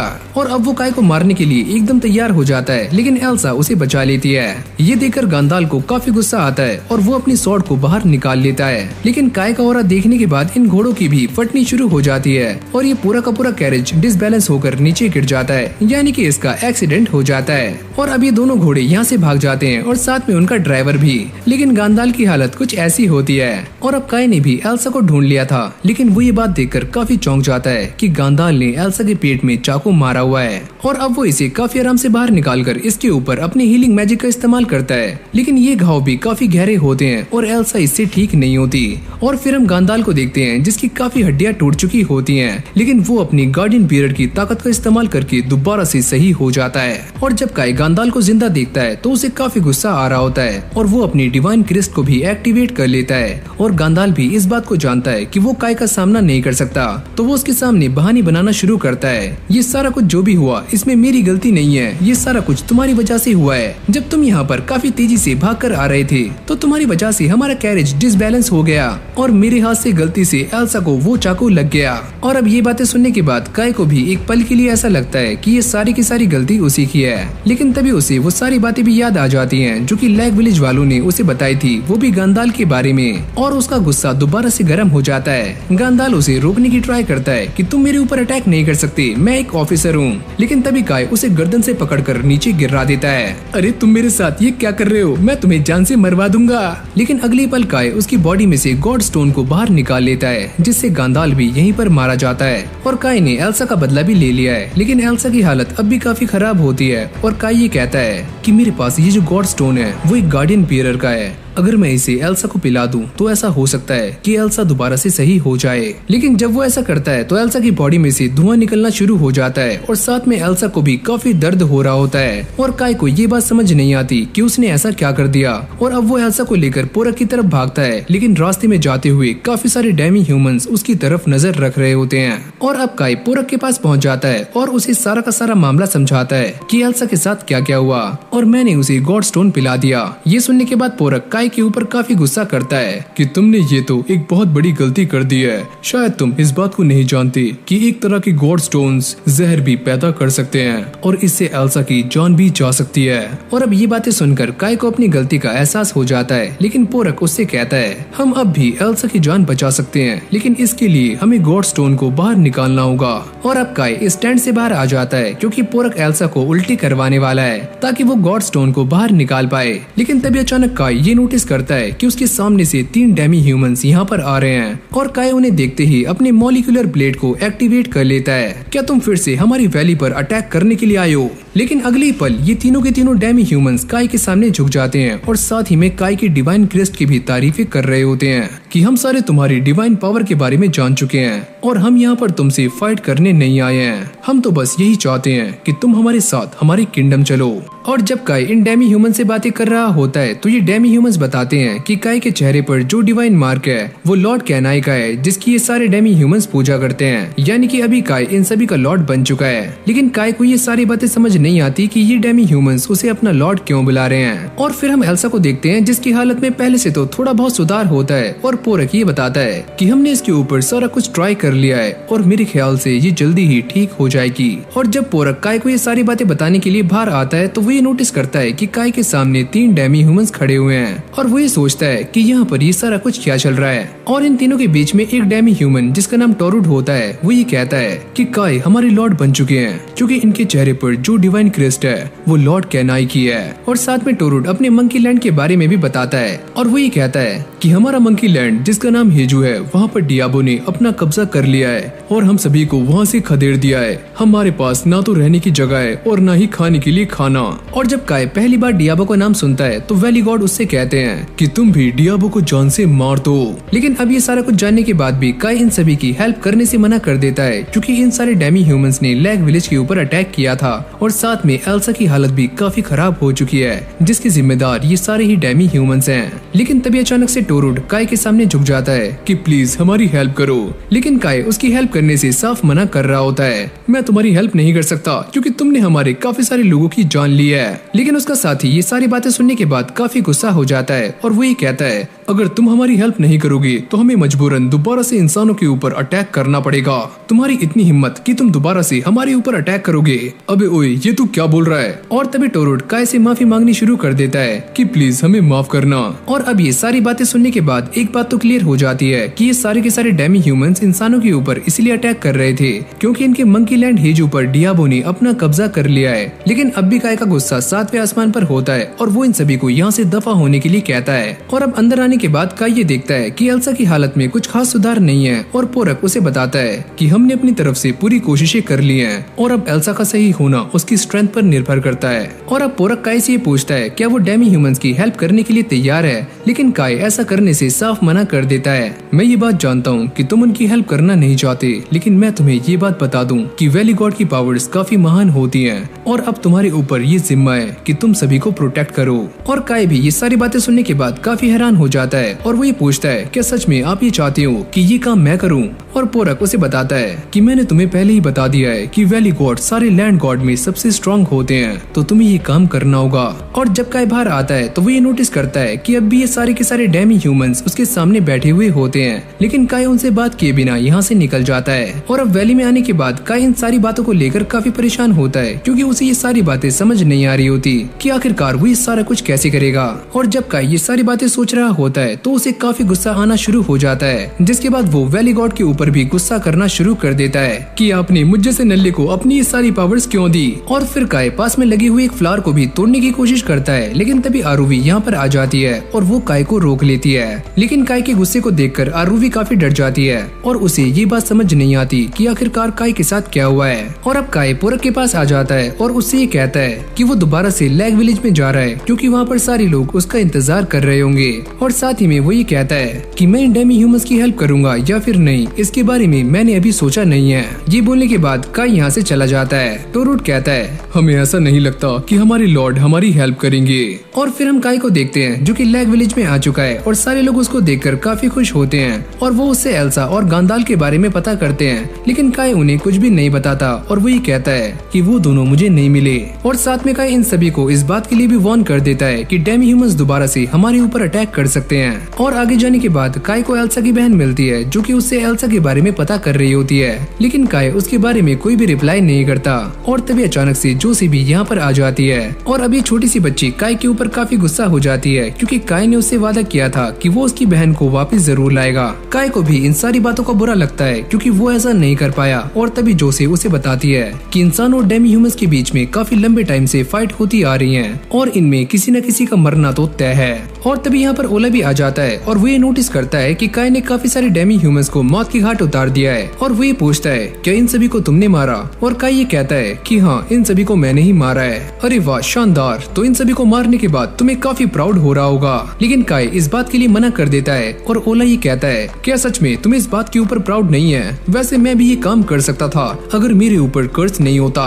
और ओला इस बात को देखकर काफी गुस्से में होता है कि काय ने अकेले ही इन सारे के सारे डेमी ह्यूमंस को हरा दिया है और अब वो आगे जाकर इन मरे हुए डेमी ह्यूमंस के ऊपर ही स्टैप करना शुरू कर देता है। लेकिन तभी काय बीच में आ जाता है और उसे रोकने का ट्राई करता है, तुम मुझसे दूर रहो। और अब ओला काय के ऊपर काफी गुस्सा हो जाता है, तुम्हें क्या लगता है कि तुम अकेले ही हो जो कि इन्हें मार पाए? मैं भी इन्हें मार सकता था। लेकिन काय उससे कहता है कि ये सारे डेमी ह्यूमंस पहले ही मर चुके हैं और वैसे भी मैं इन्हें मारना नहीं चाहता। ओला कहता है कि ये कहानी काफी लंबी सदियों से चलती हुई आ रही है कि इंसान और डेमी ह्यूमंस आपस में फाइट कर रहे हैं और एक दूसरे को मार रहे हैं, लेकिन मैं ये सारा कुछ नहीं चाहता और ये कब तक चलता रहेगा। और ये बोलने के बाद काय यहाँ से चला जाता है, लेकिन ओला को अब भी उसके ऊपर काफी गुस्सा आ रहा होता है। और अब अगली सीन में काय दोबारा से वैजन के सामने पहुंच जाता है और वो ये कहता है कि मैं दोबारा से वैली में जाना चाहता हूँ। और ये सुनने के बाद वैजन कहते हैं कि तुम अभी अभी वैली से वापस आए हो और तुम दोबारा से वहीं जाना चाहते हो, क्या सब कुछ ठीक है? कहीं ऐसा तो नहीं है कि तुम मुझसे कुछ छुपा रहे हो? लेकिन काय इस बात के लिए मना करता है कि ऐसा कुछ भी नहीं है। चलो मैं इस बात को मान लेता हूँ, लेकिन मैं तुम्हें एक बात कहना चाहता हूँ कि तुम्हारी स्ट्रेंथ गार्डियन पीरियड के बराबर है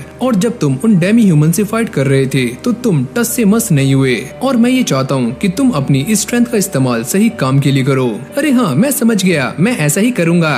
और अब काय यहाँ से जाने के लिए तैयार हो जाता है, जहाँ पर मानसो उसे एक स्पीयर देता है और साथ में जोशी भी उसे एक डैगर दे रही होती है, लेकिन काय इसे लेने से मना कर देता है कि मैं इसे नहीं ले सकता, लेकिन तुम इसे ले सकते हो क्योंकि ये डैगर तुम्हारे लिए एक लकी चार्म की तरह काम करेगा, लेकिन तुम बस इसका ख्याल रखना। और फिर अगली सीन में हम चेचक को देखते हैं जो कि अपने एक साथी के साथ गांडाल की लाश को दफना रहा होता है और वो ये पूछता है अरे यार, हम ये काम क्यों कर रहे हैं? और चेचक उसे बताता है अगर हमने ये काम नहीं किया तो सारे के सारे डेमी ह्यूमंस हमें ट्रैक कर सकते हैं और साथ ही में वैली तक भी पहुंच सकते हैं। और फिर हम काय को देखते हैं जो कि इन डेमी ह्यूमंस के सामने आ जाता है और वो ये कहता है कि मैं तुम्हारी हेल्प करने के लिए एकदम तैयार हूँ, लेकिन साथ में वो इन सभी से ये भी प्रॉमिस करवाता है कि काय के यहाँ से जाने के बाद इंसानों के ऊपर किसी भी डेमी ह्यूमन का अटैक नहीं होना चाहिए। हम इस बात को मानते हैं और आपसे प्रॉमिस भी करते हैं कि आपके यहाँ से जाने के बाद किसी भी इंसान के ऊपर डेमी ह्यूमंस का अटैक नहीं होगा।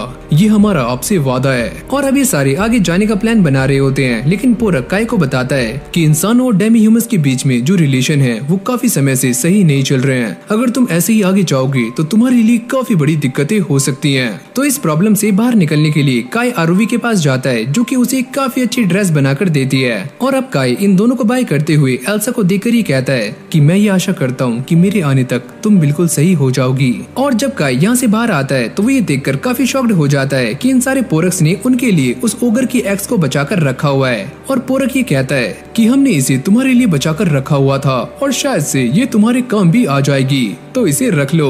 और काई भी इसे ले लेता है और अभी सारे मंकी लैंड यानी कि हेजू के लिए निकल जाते हैं। और फिर यहीं से हमारा सीन शिफ्ट हो जाता है, जहाँ पर हम काफी सारे गार्डियन बीयर्स को देखते हैं और ये सारे बैठकर आराम से पार्टी कर रहे होते हैं। और इनमें से कुछ गार्डियन बीयर्स इस बात को भी जानते हैं कि इंसानों और डेमी ह्यूमंस के बीच में फाइट चल रही है, लेकिन वो इन सारी बातों को नजरअंदाज कर देते हैं, क्योंकि उनके लिए इन फाइट्स का होना और गाँव का तबाह होना ये एक आम बात है। और अब ये सारे खाना खाते हुए बातें कर रहे होते हैं कि ऐसी वॉर्स तो काफी लंबे टाइम से होती हुई आ रही हैं और हमें इन सारी वॉर्स से कोई भी फर्क नहीं पड़ता, तो बस इन सारी वॉर्स को देखो और मजे लो। और इन सभी की बातचीत से एक बात तो साफ हो जाती है कि जिस रीजन के अंदर ये सारे लोग रहते हैं उस रीजन को एक काफी ग्रेटेस्ट गॉड प्रोटेक्ट करते हैं और ये बंदा यहाँ का किंग है, जो कि इन सभी की बातों को सुनकर थोड़ा निराश लग रहा होता है, यानी कि वो इन सभी से नाखुश है। और फिर हमें दोबारा से काई और डेमी ह्यूमंस को दिखाया जाता है, जो कि हेजू विलेज के काफी पास पहुंच चुके हैं। लेकिन काई इस बात को देखकर काफी परेशान हो जाता है कि इस विलेज की हालत काफी खराब है। और जब ये सारे लोग आगे जा रहे होते हैं तो काई इन मंकीज से पूछता है कि वो क्या चीज है, और वो ये बताते हैं ये सारी की सारी ग्रेव्स हैं, जो कि हमारी वॉरियर्स डेमी ह्यूमंस की हैं। और जो भी डेमी ह्यूमंस यहाँ पर मारे जाते हैं उनकी ग्रेव्स यहाँ पर बनाई जाती हैं और साथ में फ्लावर्स भी लगाए जाते हैं। और क्या तुम उन सारे डेमी ह्यूमंस को जानते हो जिन्हें लैग विलेज में मारा गया था? उन सब की कब्रें भी यहीं पर हैं। और तभी काई अपने सामने कुछ मरे हुए मंकीज को देखता है और वो ये पूछता है कि इन सभी को किसने मारा? क्या ये सारे भी लैग विलेज में मारे गए हैं? नहीं, ये सारे डियाबो की वजह से मारे गए हैं। और अब ये सारे ऐसे ही आगे जाते हुए बातें कर रहे होते हैं, जहाँ पर काई ये पूछता है कि आखिरकार ये डियाबो कौन है? और पोरक ये बताता है कि मैंने डियाबो को कभी देखा तो नहीं है, लेकिन मैंने उसके बारे में लिटरेचर में पढ़ा है कि वो बार बार इस दुनिया में अपीयर हुआ है और लास्ट वाले वैली गॉड ने उसे खत्म किया था। और ये कहानी काफी सदियों से ऐसी ही चलती आ रही है और वैली गॉड हमेशा ही डियाबो को खत्म करते हैं और इस बार भी डियाबो दोबारा से सामने आया है। और ऐसे ही आगे जाते हुए काई ये नोटिस करता है कि ये पूरा का पूरा जंगल बंजर हो चुका है और यहाँ तक कि नदियों की भी सारी मछलियाँ मर चुकी हैं। टोरुड और उसके साथ ही ये बताते हैं कि डियाबो एक तरह का इविल गॉड है, जो कि लैंड गॉड की पावर्स को कंज्यूम करता है और यहीं से उसे ताकत मिलती है। और इसी वजह से हमारे लैंड की ऐसी हालत हो गई है कि यहाँ पर कोई भी जिंदा नहीं बच पा रहा है। और अब ये सारे इन डेमी ह्यूमंस के हेड के पास आ जाते हैं, जो कि एक काफी बड़े पेड़ के ऊपर रहते हैं और वो ये कहते हैं माय लॉर्ड, आप यहाँ पर आ ही गए और मुझे माफ करना मेरी अपीयरेंस के लिए, लेकिन हम सभी को आपकी काफी ज्यादा जरूरत है, तो प्लीज हमें बचा लीजिए। और जब ये मंकी हेड काई से बात कर रहा होता है तो वो ये कहता है कि हमारे विलेज की हालत काफी खराब हो चुकी है, तो हमें तुम्हारी हेल्प चाहिए। काई उससे कहता है कि मैं तुम्हारी हेल्प करने के लिए तैयार हूँ, लेकिन मेरा फैसला इस बात पर डिपेंड करेगा कि तुम मुझे कितनी बातें बताती हो। तो तुम इसके बारे में जो भी जानते हो वो सारी बातें मुझे बता दो। और साथ ही में काई उससे ये पूछता है कि तुम मुझे बताओ कि डियाबो कहाँ से आया? डियाबो जो कि एक तरह का कर्स है और इसे डार्कनेस से समन किया गया है और मकाकों के लोगों ने ही इसे समन किया है। और अब ये हेड अपने किंग के बारे में बताता है, जो कि काफी करप्ट था और वो हमेशा ही खाने पीने में लगा रहता था और उसने कभी भी अपनी जनता के ऊपर ध्यान नहीं दिया, जिससे उनका पूरा का पूरा नेशन धीरे धीरे डिक्लाइन की तरफ जाने लगा। और इस किंग ने हमारे लोगों के ऊपर बिल्कुल भी ध्यान नहीं दिया, जिससे सारे के सारे लोग इस किंग के खिलाफ हो गए। और काई भी इस बात को समझ जाता है, जब एक नेशन का किंग करप्ट हो जाता है तो धीरे धीरे वो नेशन भी पूरी तरह से तबाह हो जाता है। और फिर ये हेड एक और डेमी ह्यूमन के बारे में बताते हैं, जिसका नाम है शेंडोर, जो ताकत को हासिल करने के लिए नॉर्थ की तरफ गया था और उसने काफी सारे लोगों को मारना शुरू कर दिया ताकि वो उनके गॉड स्टोन को पीकर काफी पावरफुल बन जाए। लेकिन वहाँ पर रहने वाले लोगों ने जब ये सारा कुछ देखा तो उन्होंने शेंडोर की लैंड गॉड पर कर्स लगा दिया, जिससे कि वो एक काफी खतरनाक मॉन्स्टर के अंदर चेंज हो गया। और जब वो इस कर्स के साथ दोबारा से हेजू यानी कि मंकी लैंड में आया तो उसने यहाँ पर आने के बाद यहाँ के राजा को और साथ में उसके साथियों को भी जान से मार दिया। लेकिन मैं तुम्हें ये बात बताना चाहता हूँ कि अब भी शेंडोर उसी डीमन के अंदर है, यानी कि वो अब भी जिंदा है। और अब ये हेड काय को बताता है कि जब तक डियाबो हमारे लैंड पर कब्जा करके बैठा है तो वो यहाँ की लैंड गॉड की सारी पावर्स को एब्जॉर्ब कर रहा है, और यहाँ तक कि मेरा प्रोटेक्शन भी धीरे धीरे वीक होता जा रहा है और मैं भी पहले से काफी कमजोर पड़ चुका हूँ। और तभी अचानक से ये हेड काय के सामने गिर जाता है और वो ये कहता है कि प्लीज हमें बचा लो। और फिर अगले सीन में हम ये देखते हैं कि ये सारे डियाबो को ढूंढने के लिए निकल जाते हैं, जहाँ पर काय अब भी डियाबो के बारे में ही पता कर रहा होता है। और ये डेमी ह्यूमंस उसे बताते हैं कि डियाबो अब तक काफी सारे लोगों को मौत की घाट उतार चुका है, और यहाँ तक कि वो डिहोशी में रहने वाले रॉयल लोगों को भी जान से मार चुका है। और अब ये सारी बातें सुनकर काय को समझ नहीं आता कि अब वो क्या करेगा, जिसके बाद वो जोसे के डैगर को देखता है और उसे याद करता है। और अब ये सारे ऐसे ही चलते चलते उस जगह पर पहुंच जाते हैं जहाँ पर उनके सामने कुछ डेमी ह्यूमंस खड़े होते हैं, लेकिन ये डेमी ह्यूमंस हिंदी में बात करना नहीं जानते और ये उन्हें आगे जाने से रोक रहे होते हैं। और वो सिर्फ इन डेमी ह्यूमन से ही बातें कर रहे होते हैं और वो ये कहते हैं कि तुम सारे यहाँ से चले जाओ, तभी हम डियाबो को जान से मार सकते हैं। काय और उसके साथी अंदर जाने का ट्राई कर रहे होते हैं, लेकिन ये उन्हें रोक लेते हैं। तुम इसे नहीं जानते, ये हमारे लॉर्ड हैं जो कि डियाबो को जान से मार सकते हैं। लेकिन ये सुनने के बाद भी वो डेमी ह्यूमंस इन्हें अंदर जाने से रोकते हैं। लेकिन तभी अचानक अंदर से किसी के चिल्लाने की आवाज आती है, और जब काय ये आवाज सुनता है तो वो अंदर जाने की कोशिश करता है, लेकिन ये डेमी ह्यूमन उसके सामने आ जाता है। लेकिन काय उसको एक जोरदार फटका मारकर साइड कर देता है और इस केव के अंदर चला जाता है। और जब काय भागकर अंदर जाता है तो उसे बार बार एक ही आवाज आ रही होती है कि तुम डियाबो को जान से मार दो। और जब काय अंदर पहुंचता है तो वो ये देखता है कि उसके सामने डियाबो खड़ा हुआ होता है, जो कि सारे के सारे मरे हुए डेमी ह्यूमंस के अंदर से पावर को एब्जॉर्ब कर रहा होता है। और साथ ही में यहाँ से काफी गंदी बदबू भी आ रही होती है, जैसे कि किसी ने सड़ा दिया हो। और जब काय इसे मारने के लिए आगे जा रहा होता है तभी अचानक से यहाँ पर जायना आ जाती है, और केचक उसे देखकर ये पूछता है कि ये आंटी कौन है। और ये डेमी ह्यूमंस उन्हें बताते हैं कि जायना एक यंगेस्ट मेंबर है, वो भी रॉयल फैमिली की, और वो भी इसे खत्म करने के लिए यहाँ पर आई हुई है। और काय भी ये नोटिस करता है कि जायना बाकी मकाकों से काफी अलग लग रही होती है। और अगली पल हम दोबारा से जायना को देखते हैं, जिसके पास एक काफी खतरनाक व्हाइट वुल्फ होता है, और वो अपने मैजिक का इस्तेमाल करके इसे कंट्रोल कर रही होती है ताकि वो डियाबो को जान से मार सके।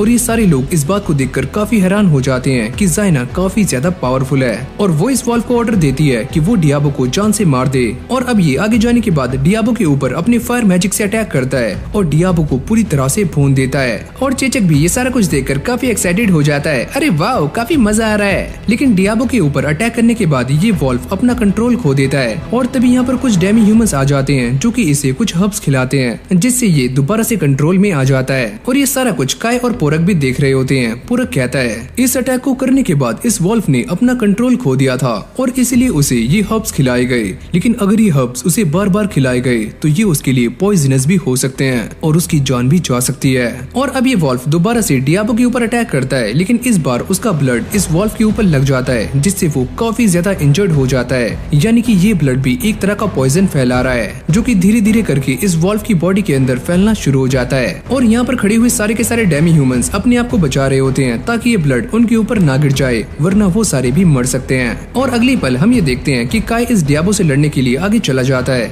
और वो इससे फाइट कर रहा होता है, और साथ ही में वो ये रिवील करता है कि मैं एक आर्बिट्रेशन गॉड हूँ और मैं तुम सबको बचाने के लिए ही यहाँ पर आया हूँ और मैं तुम सभी को बचा लूंगा।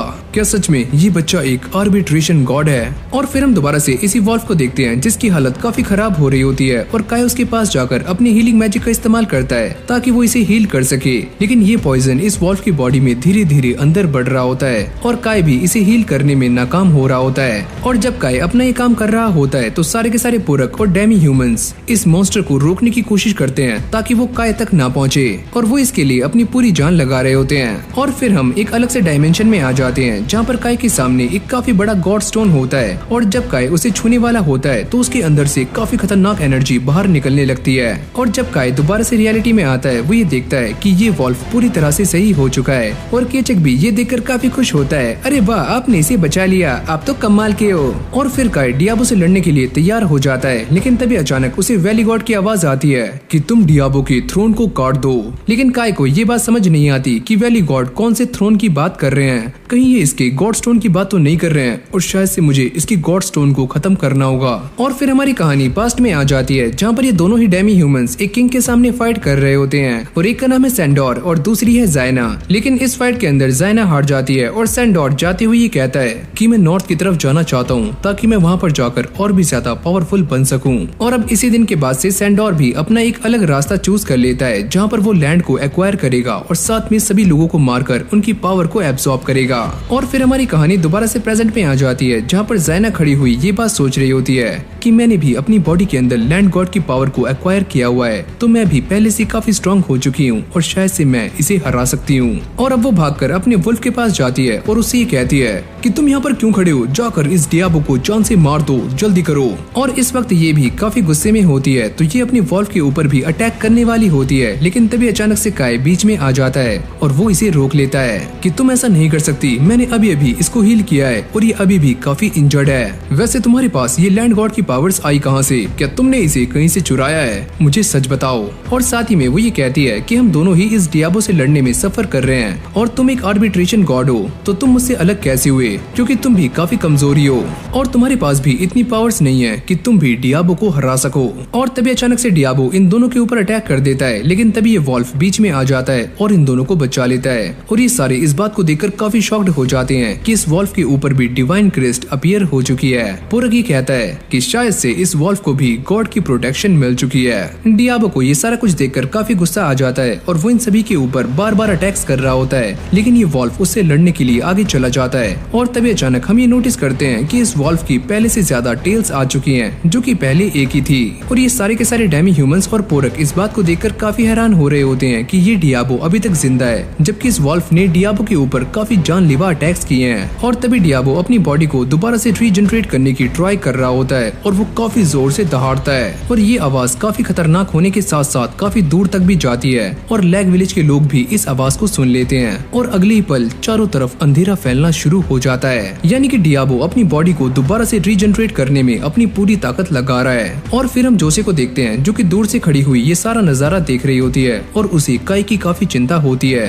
और यहाँ तक कि आरुवी भी इस पूरे नजारे को देख रही होती है और वो भी काय के बारे में ही सोच रही होती है, काश काय जिंदा हो। और फिर हम दोबारा से डियाबो को देखते हैं जिसकी पावर्स पहले के मुकाबले काफी इंसेन होनी शुरू हो जाती है और उसकी बॉडी से एक अजीब तरह का ऑरा भी बाहर निकल रहा होता है, जिसको देखकर इन सभी की फटनी शुरू हो जाती है। और इसे देखकर ऐसा लगता है कि वो अपने आसपास की सारी चीजों को अपनी बॉडी के अंदर कंज्यूम करने वाला है। और अब डियाबो काफी गुस्से में आकर इस वॉल्फ के ऊपर अटैक करता है और जायना उसे बचाने के लिए आगे जा रही होती है, लेकिन डियाबो उसके ऊपर भी अटैक कर देता है। लेकिन जायना को बचाने के चक्कर में काय यहाँ पर फंस जाता है और डियाबो काय को कच्चा ही निगल जाता है, जिसको देखकर सारे लोग पैनिक हो जाते हैं। माय लॉर्ड, ये क्या हुआ?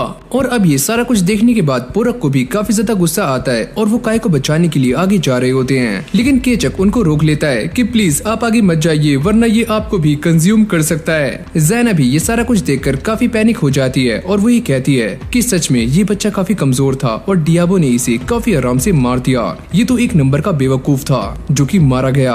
और अब काय की ऐसी हालत को देखकर वो ये कहती है कि एक इंसान ऐसा कैसे कर सकता है, उसने मुझे बचाने के लिए अपनी जान दांव पर लगा दी। और फिर हम जायना के वॉल्फ को देखते हैं जो कि डियाबो की पकड़ से बाहर निकलने की काफी कोशिशें कर रहा होता है, लेकिन उसने इसे काफी जोरों से पकड़ा होता है और वो यहाँ से बाहर नहीं निकल पाता। और अब काय डियाबो की बॉडी के अंदर है और वो ये सोचता है कि इसकी बॉडी तो काफी अजीब है और ये अंदर से देखने में ऐसी लग रही है जैसे कि एक गॉड स्टोन हो। और वो ये कहता है कि ये जगह काफी कंजेस्टेड है और मैं यहाँ पर मूव भी नहीं कर पा रहा हूँ, मैं यहाँ से बाहर कैसे निकलूं?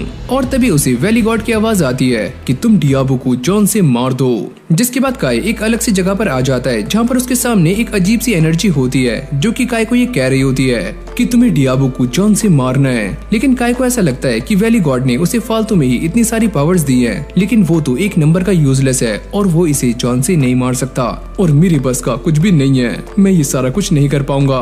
सुनो काय, ये पूरा का पूरा वर्ल्ड मेल्ट होना शुरू हो चुका है, अगर तुमने सही टाइम रहते डियाबो को जॉन से नहीं मारा तो फिर काफी देर हो जाएगी और कुछ भी सही नहीं हो पाएगा। और अब वैजिन भी ये सारा कुछ देखकर काफी परेशान हो जाते हैं और वो ये कहते हैं कि जल्दी से सारे सिपाहियों को इकट्ठा करो और हम भी लड़ने के लिए तैयार होने वाले हैं। और अगले पल हम ये देखते हैं कि काय की पूरी बॉडी पर एक प्रोटेक्टिव शेल आना शुरू हो जाता है और ये दिखने में एक आर्मर की तरह लग रहा होता है। ये सारे इस बात को देखकर काफी परेशान हो रहे होते हैं कि डियाबो काफी अजीब सी हरकतें कर रहा है, लेकिन अगली पल हम ये देखते हैं कि काय इसकी बॉडी को फाड़कर अचानक से बाहर निकल जाता है और वो दिखने में पहले से अलग लग रहा होता है, यानी कि उसकी पूरी की पूरी बॉडी के ऊपर आर्मर आ चुका है। लेकिन जब काय अपने सामने डियाबो को जिंदा देखता है तो वो उसके ऊपर काफी गुस्सा हो जाता है और वो ये कहता है कि यहाँ पर रुके हुए सारे लोगों को बचाने के लिए और साथ में वैली को प्रोटेक्ट करने के लिए मैं तुम्हें जान से मार दूंगा।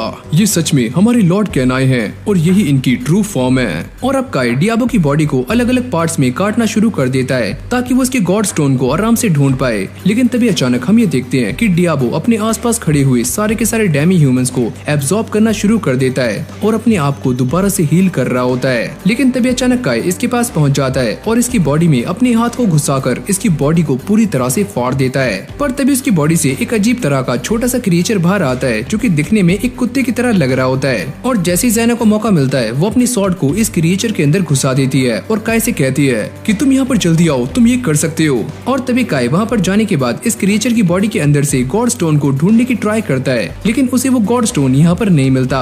लेकिन देखते ही देखते ये क्रिएचर दोबारा से काफी खतरनाक हो रहा होता है, जिसके बाद यहाँ पर एक काफी तेज तूफान चलना शुरू हो जाता है और इन सभी को ऐसा लगता है कि ये सारे मरने वाले हैं। लेकिन अगली पल हम ये देखते हैं कि काय इस मॉन्स्टर की बॉडी में से उस गॉड स्टोन को बाहर निकालकर उसके 2 टुकड़े कर देता है। और फिर हम बाहर का सीन देखते हैं जहाँ पर पूरा का पूरा वातावरण एकदम शांत हो चुका होता है और इन सभी को ये बात समझ नहीं आती कि आखिरकार अभी क्या हुआ। लेकिन देखने से ऐसा लगता है कि पूरा माहौल शांत हो चुका है। ज़ैना और काय आसमान में एक काफी अजीब चीज को देखते हैं। ज़ैना ये कहती है कि ये चीज क्या है। काय बताता है कि ये एक अलग दुनिया है जिसके बारे में हम अभी तक नहीं जानते। और इस तरफ सैंडोर की बॉडी भी दोबारा से नॉर्मल हो जाती है और वो ये कहता है कि डियाबो कहाँ पर है। ज़ैना उससे कहती है कि डियाबो मारा जा चुका है, लेकिन तुम्हारे क्राइम भी कुछ कम नहीं थे और तुम्हें इसकी सजा मिलकर रहेगी। और अब ये सारे उसे लेकर यहाँ से बाहर निकल जाते हैं। और अब अगली सीन में हम काय को देखते हैं जो कि बिस्तर के ऊपर लेटा हुआ होता है, यानी कि उसकी तबीयत थोड़ी सी खराब होती है। और फिर हमें बाहर का सीन दिखाया जाता है जहाँ पर सारे के सारे डेमी ह्यूमंस और थोड़े से ह्यूमंस भी पार्टी कर रहे होते हैं, जिनकी खुशी को देखकर ये बात तो साफ हो जाती है कि डियाबो मर चुका है। लॉर्ड कैनाई, फाइनली हमने कर दिखाया।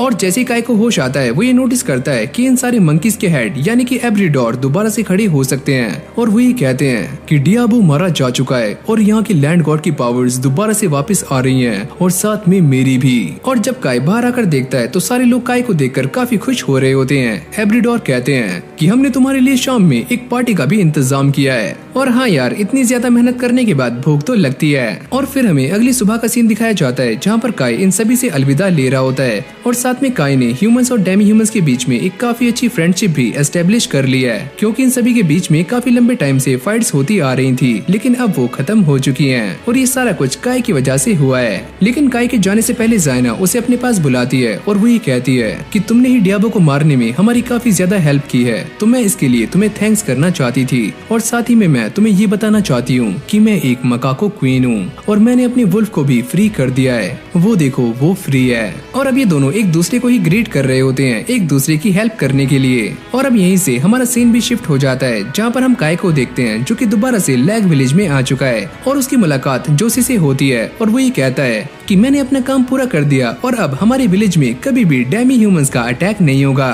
क्या सच में तुमने ये कर दिखाया? अरे हाँ, मैंने कर दिया।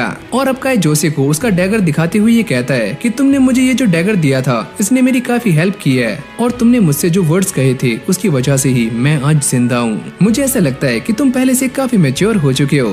अरे क्या सच में? अरे यार, मुझे ऐसा लगता है कि मेरे बाल काफी बड़े हो चुके हैं और मुझे एक हेयर कट करवाना चाहिए। और फिर हम देखते हैं वैजिन को जो कि बास्को से बात कर रहे होते हैं और वो ये कहते हैं क्या तुम्हें ऐसा नहीं लगता कि काय पहले से काफी बदल चुका है? और जब ये दोनों बातें कर रहे होते हैं तभी अचानक से यहाँ पर ओला भी आ जाता है और वो दिखने में एकदम फिट एंड फाइन लग रहा होता है, यानी कि एकदम परफेक्ट। डैड, मैं ये बात जानता हूँ कि अब डेमी ह्यूमंस हमारे ऊपर अटैक नहीं करेंगे, लेकिन इसके अलावा भी हमारे ऊपर काफी सारी दिक्कतें हैं। क्या तुम्हारा मतलब गांडाल के गायब होने से है? और तभी ओला ये कहता है कि जहाँ से गांडाल इंस्पेक्शन के लिए हमारे विलेज में आया था तो उन सभी को हमारे ऊपर शक हो सकता है और ऐसा भी हो सकता है कि उन सभी को ऐसा लगे कि ये सारा कुछ हम ही ने करवाया है और हमारे ऊपर काफी दिक्कतें भी आ सकती हैं। हाँ, मैं ये जानता हूँ, लेकिन अभी हमें इन सारी बातों के ऊपर ध्यान नहीं देना चाहिए। अभी बस तुम ये देखो कि मलोच के सारे बच्चे बच्चे और हमारा विलेज एकदम सुरक्षित है। लेकिन काई के दोस्त अब भी उसे छेड़ रहे होते हैं। हाँ भाई, क्या हाल है तेरे? तो दोबारा से जिंदा वापस आ गया, कमाल है यार। और फिर हमें आरोवी को दिखाया जाता है जो कि अब भी एल्सा की देखभाल कर रही होती है और वो ये बताती है कि एल्सा की हालत में पहले से काफी सुधार देखा गया है। और तभी काई भी यहाँ पर आ जाता है और वो एल्सा से बात करने की कोशिश करता है, लेकिन वो बैठे बैठे ही सो जाता है। और जब उसकी आंखें खुलती हैं तो आरोवी उसे बताती है कि तुम्हारे यहाँ से जाने के बाद तुम यहाँ की नई गॉड बन चुके हो और ये सारे लोग तुम्हें गॉड मानते हैं। और साथ ही में वो ये भी कहती है कि इंसान और गॉड्स काफी लंबे टाइम से एक साथ रहते हुए आ रहे हैं, जहाँ पर इंसानों का काम है गॉड्स की पूजा करना और लैंड गॉड्स का काम है इंसानों को बचाना, और तुम भी एक वैली गॉड बन चुके हो। और जब काई यहाँ से बाहर आता है तो वो ये नोटिस करता है कि कुछ लोग उससे मिलने के लिए आए हुए हैं। और सामने ही काई एक लड़की को भी देखता है जो कि काई से कहती है कि मैं यहाँ पर तुमसे ही मिलने के लिए आई हूँ और मैं तुम्हारे लिए कुछ भी कर सकती हूँ, प्लीज मुझसे शादी कर लो। और तभी काई को वैली गॉड की आवाज आती है कि तुम सारे के सारे वर्शिप करने वाले लोगों को इकट्ठा करो। और तभी पोरक कहता है कि ये वाली प्रजातियां रहने में काफी शांत हैं, तो तुम इन्हें आराम से अपने साथ रख सकते हो। और भाई इस लड़की ने काई की काफी ज्यादा चापड़ूसी की होती है, तो काई भी इन सभी को रखने के लिए मान जाता है। तो इसी के साथ हमारी इस एनिमे का सीजन 1 यहीं पर एंड हो जाता है। अगर आपको ये वाली वीडियो अच्छी लगी हो तो वीडियो को लाइक करके चैनल को सब्सक्राइब करना मत भूलना। और अगर आपको ऐसे ही एनिमे वीडियोस देखना पसंद है तो आप जाकर हमारे चैनल को भी चेकआउट कर सकते हो, जहाँ पर आपको ऐसे ही कमाल कमाल की वीडियोस देखने को मिल जाएंगी। तो वीडियो को लाइक करके चैनल को सब्सक्राइब करना मत भूलना। बाकी मैं मिलता हूँ आपसे एक और न्यू फ्रेश वीडियो के साथ, तब तक के लिए take care and keep watching anisole.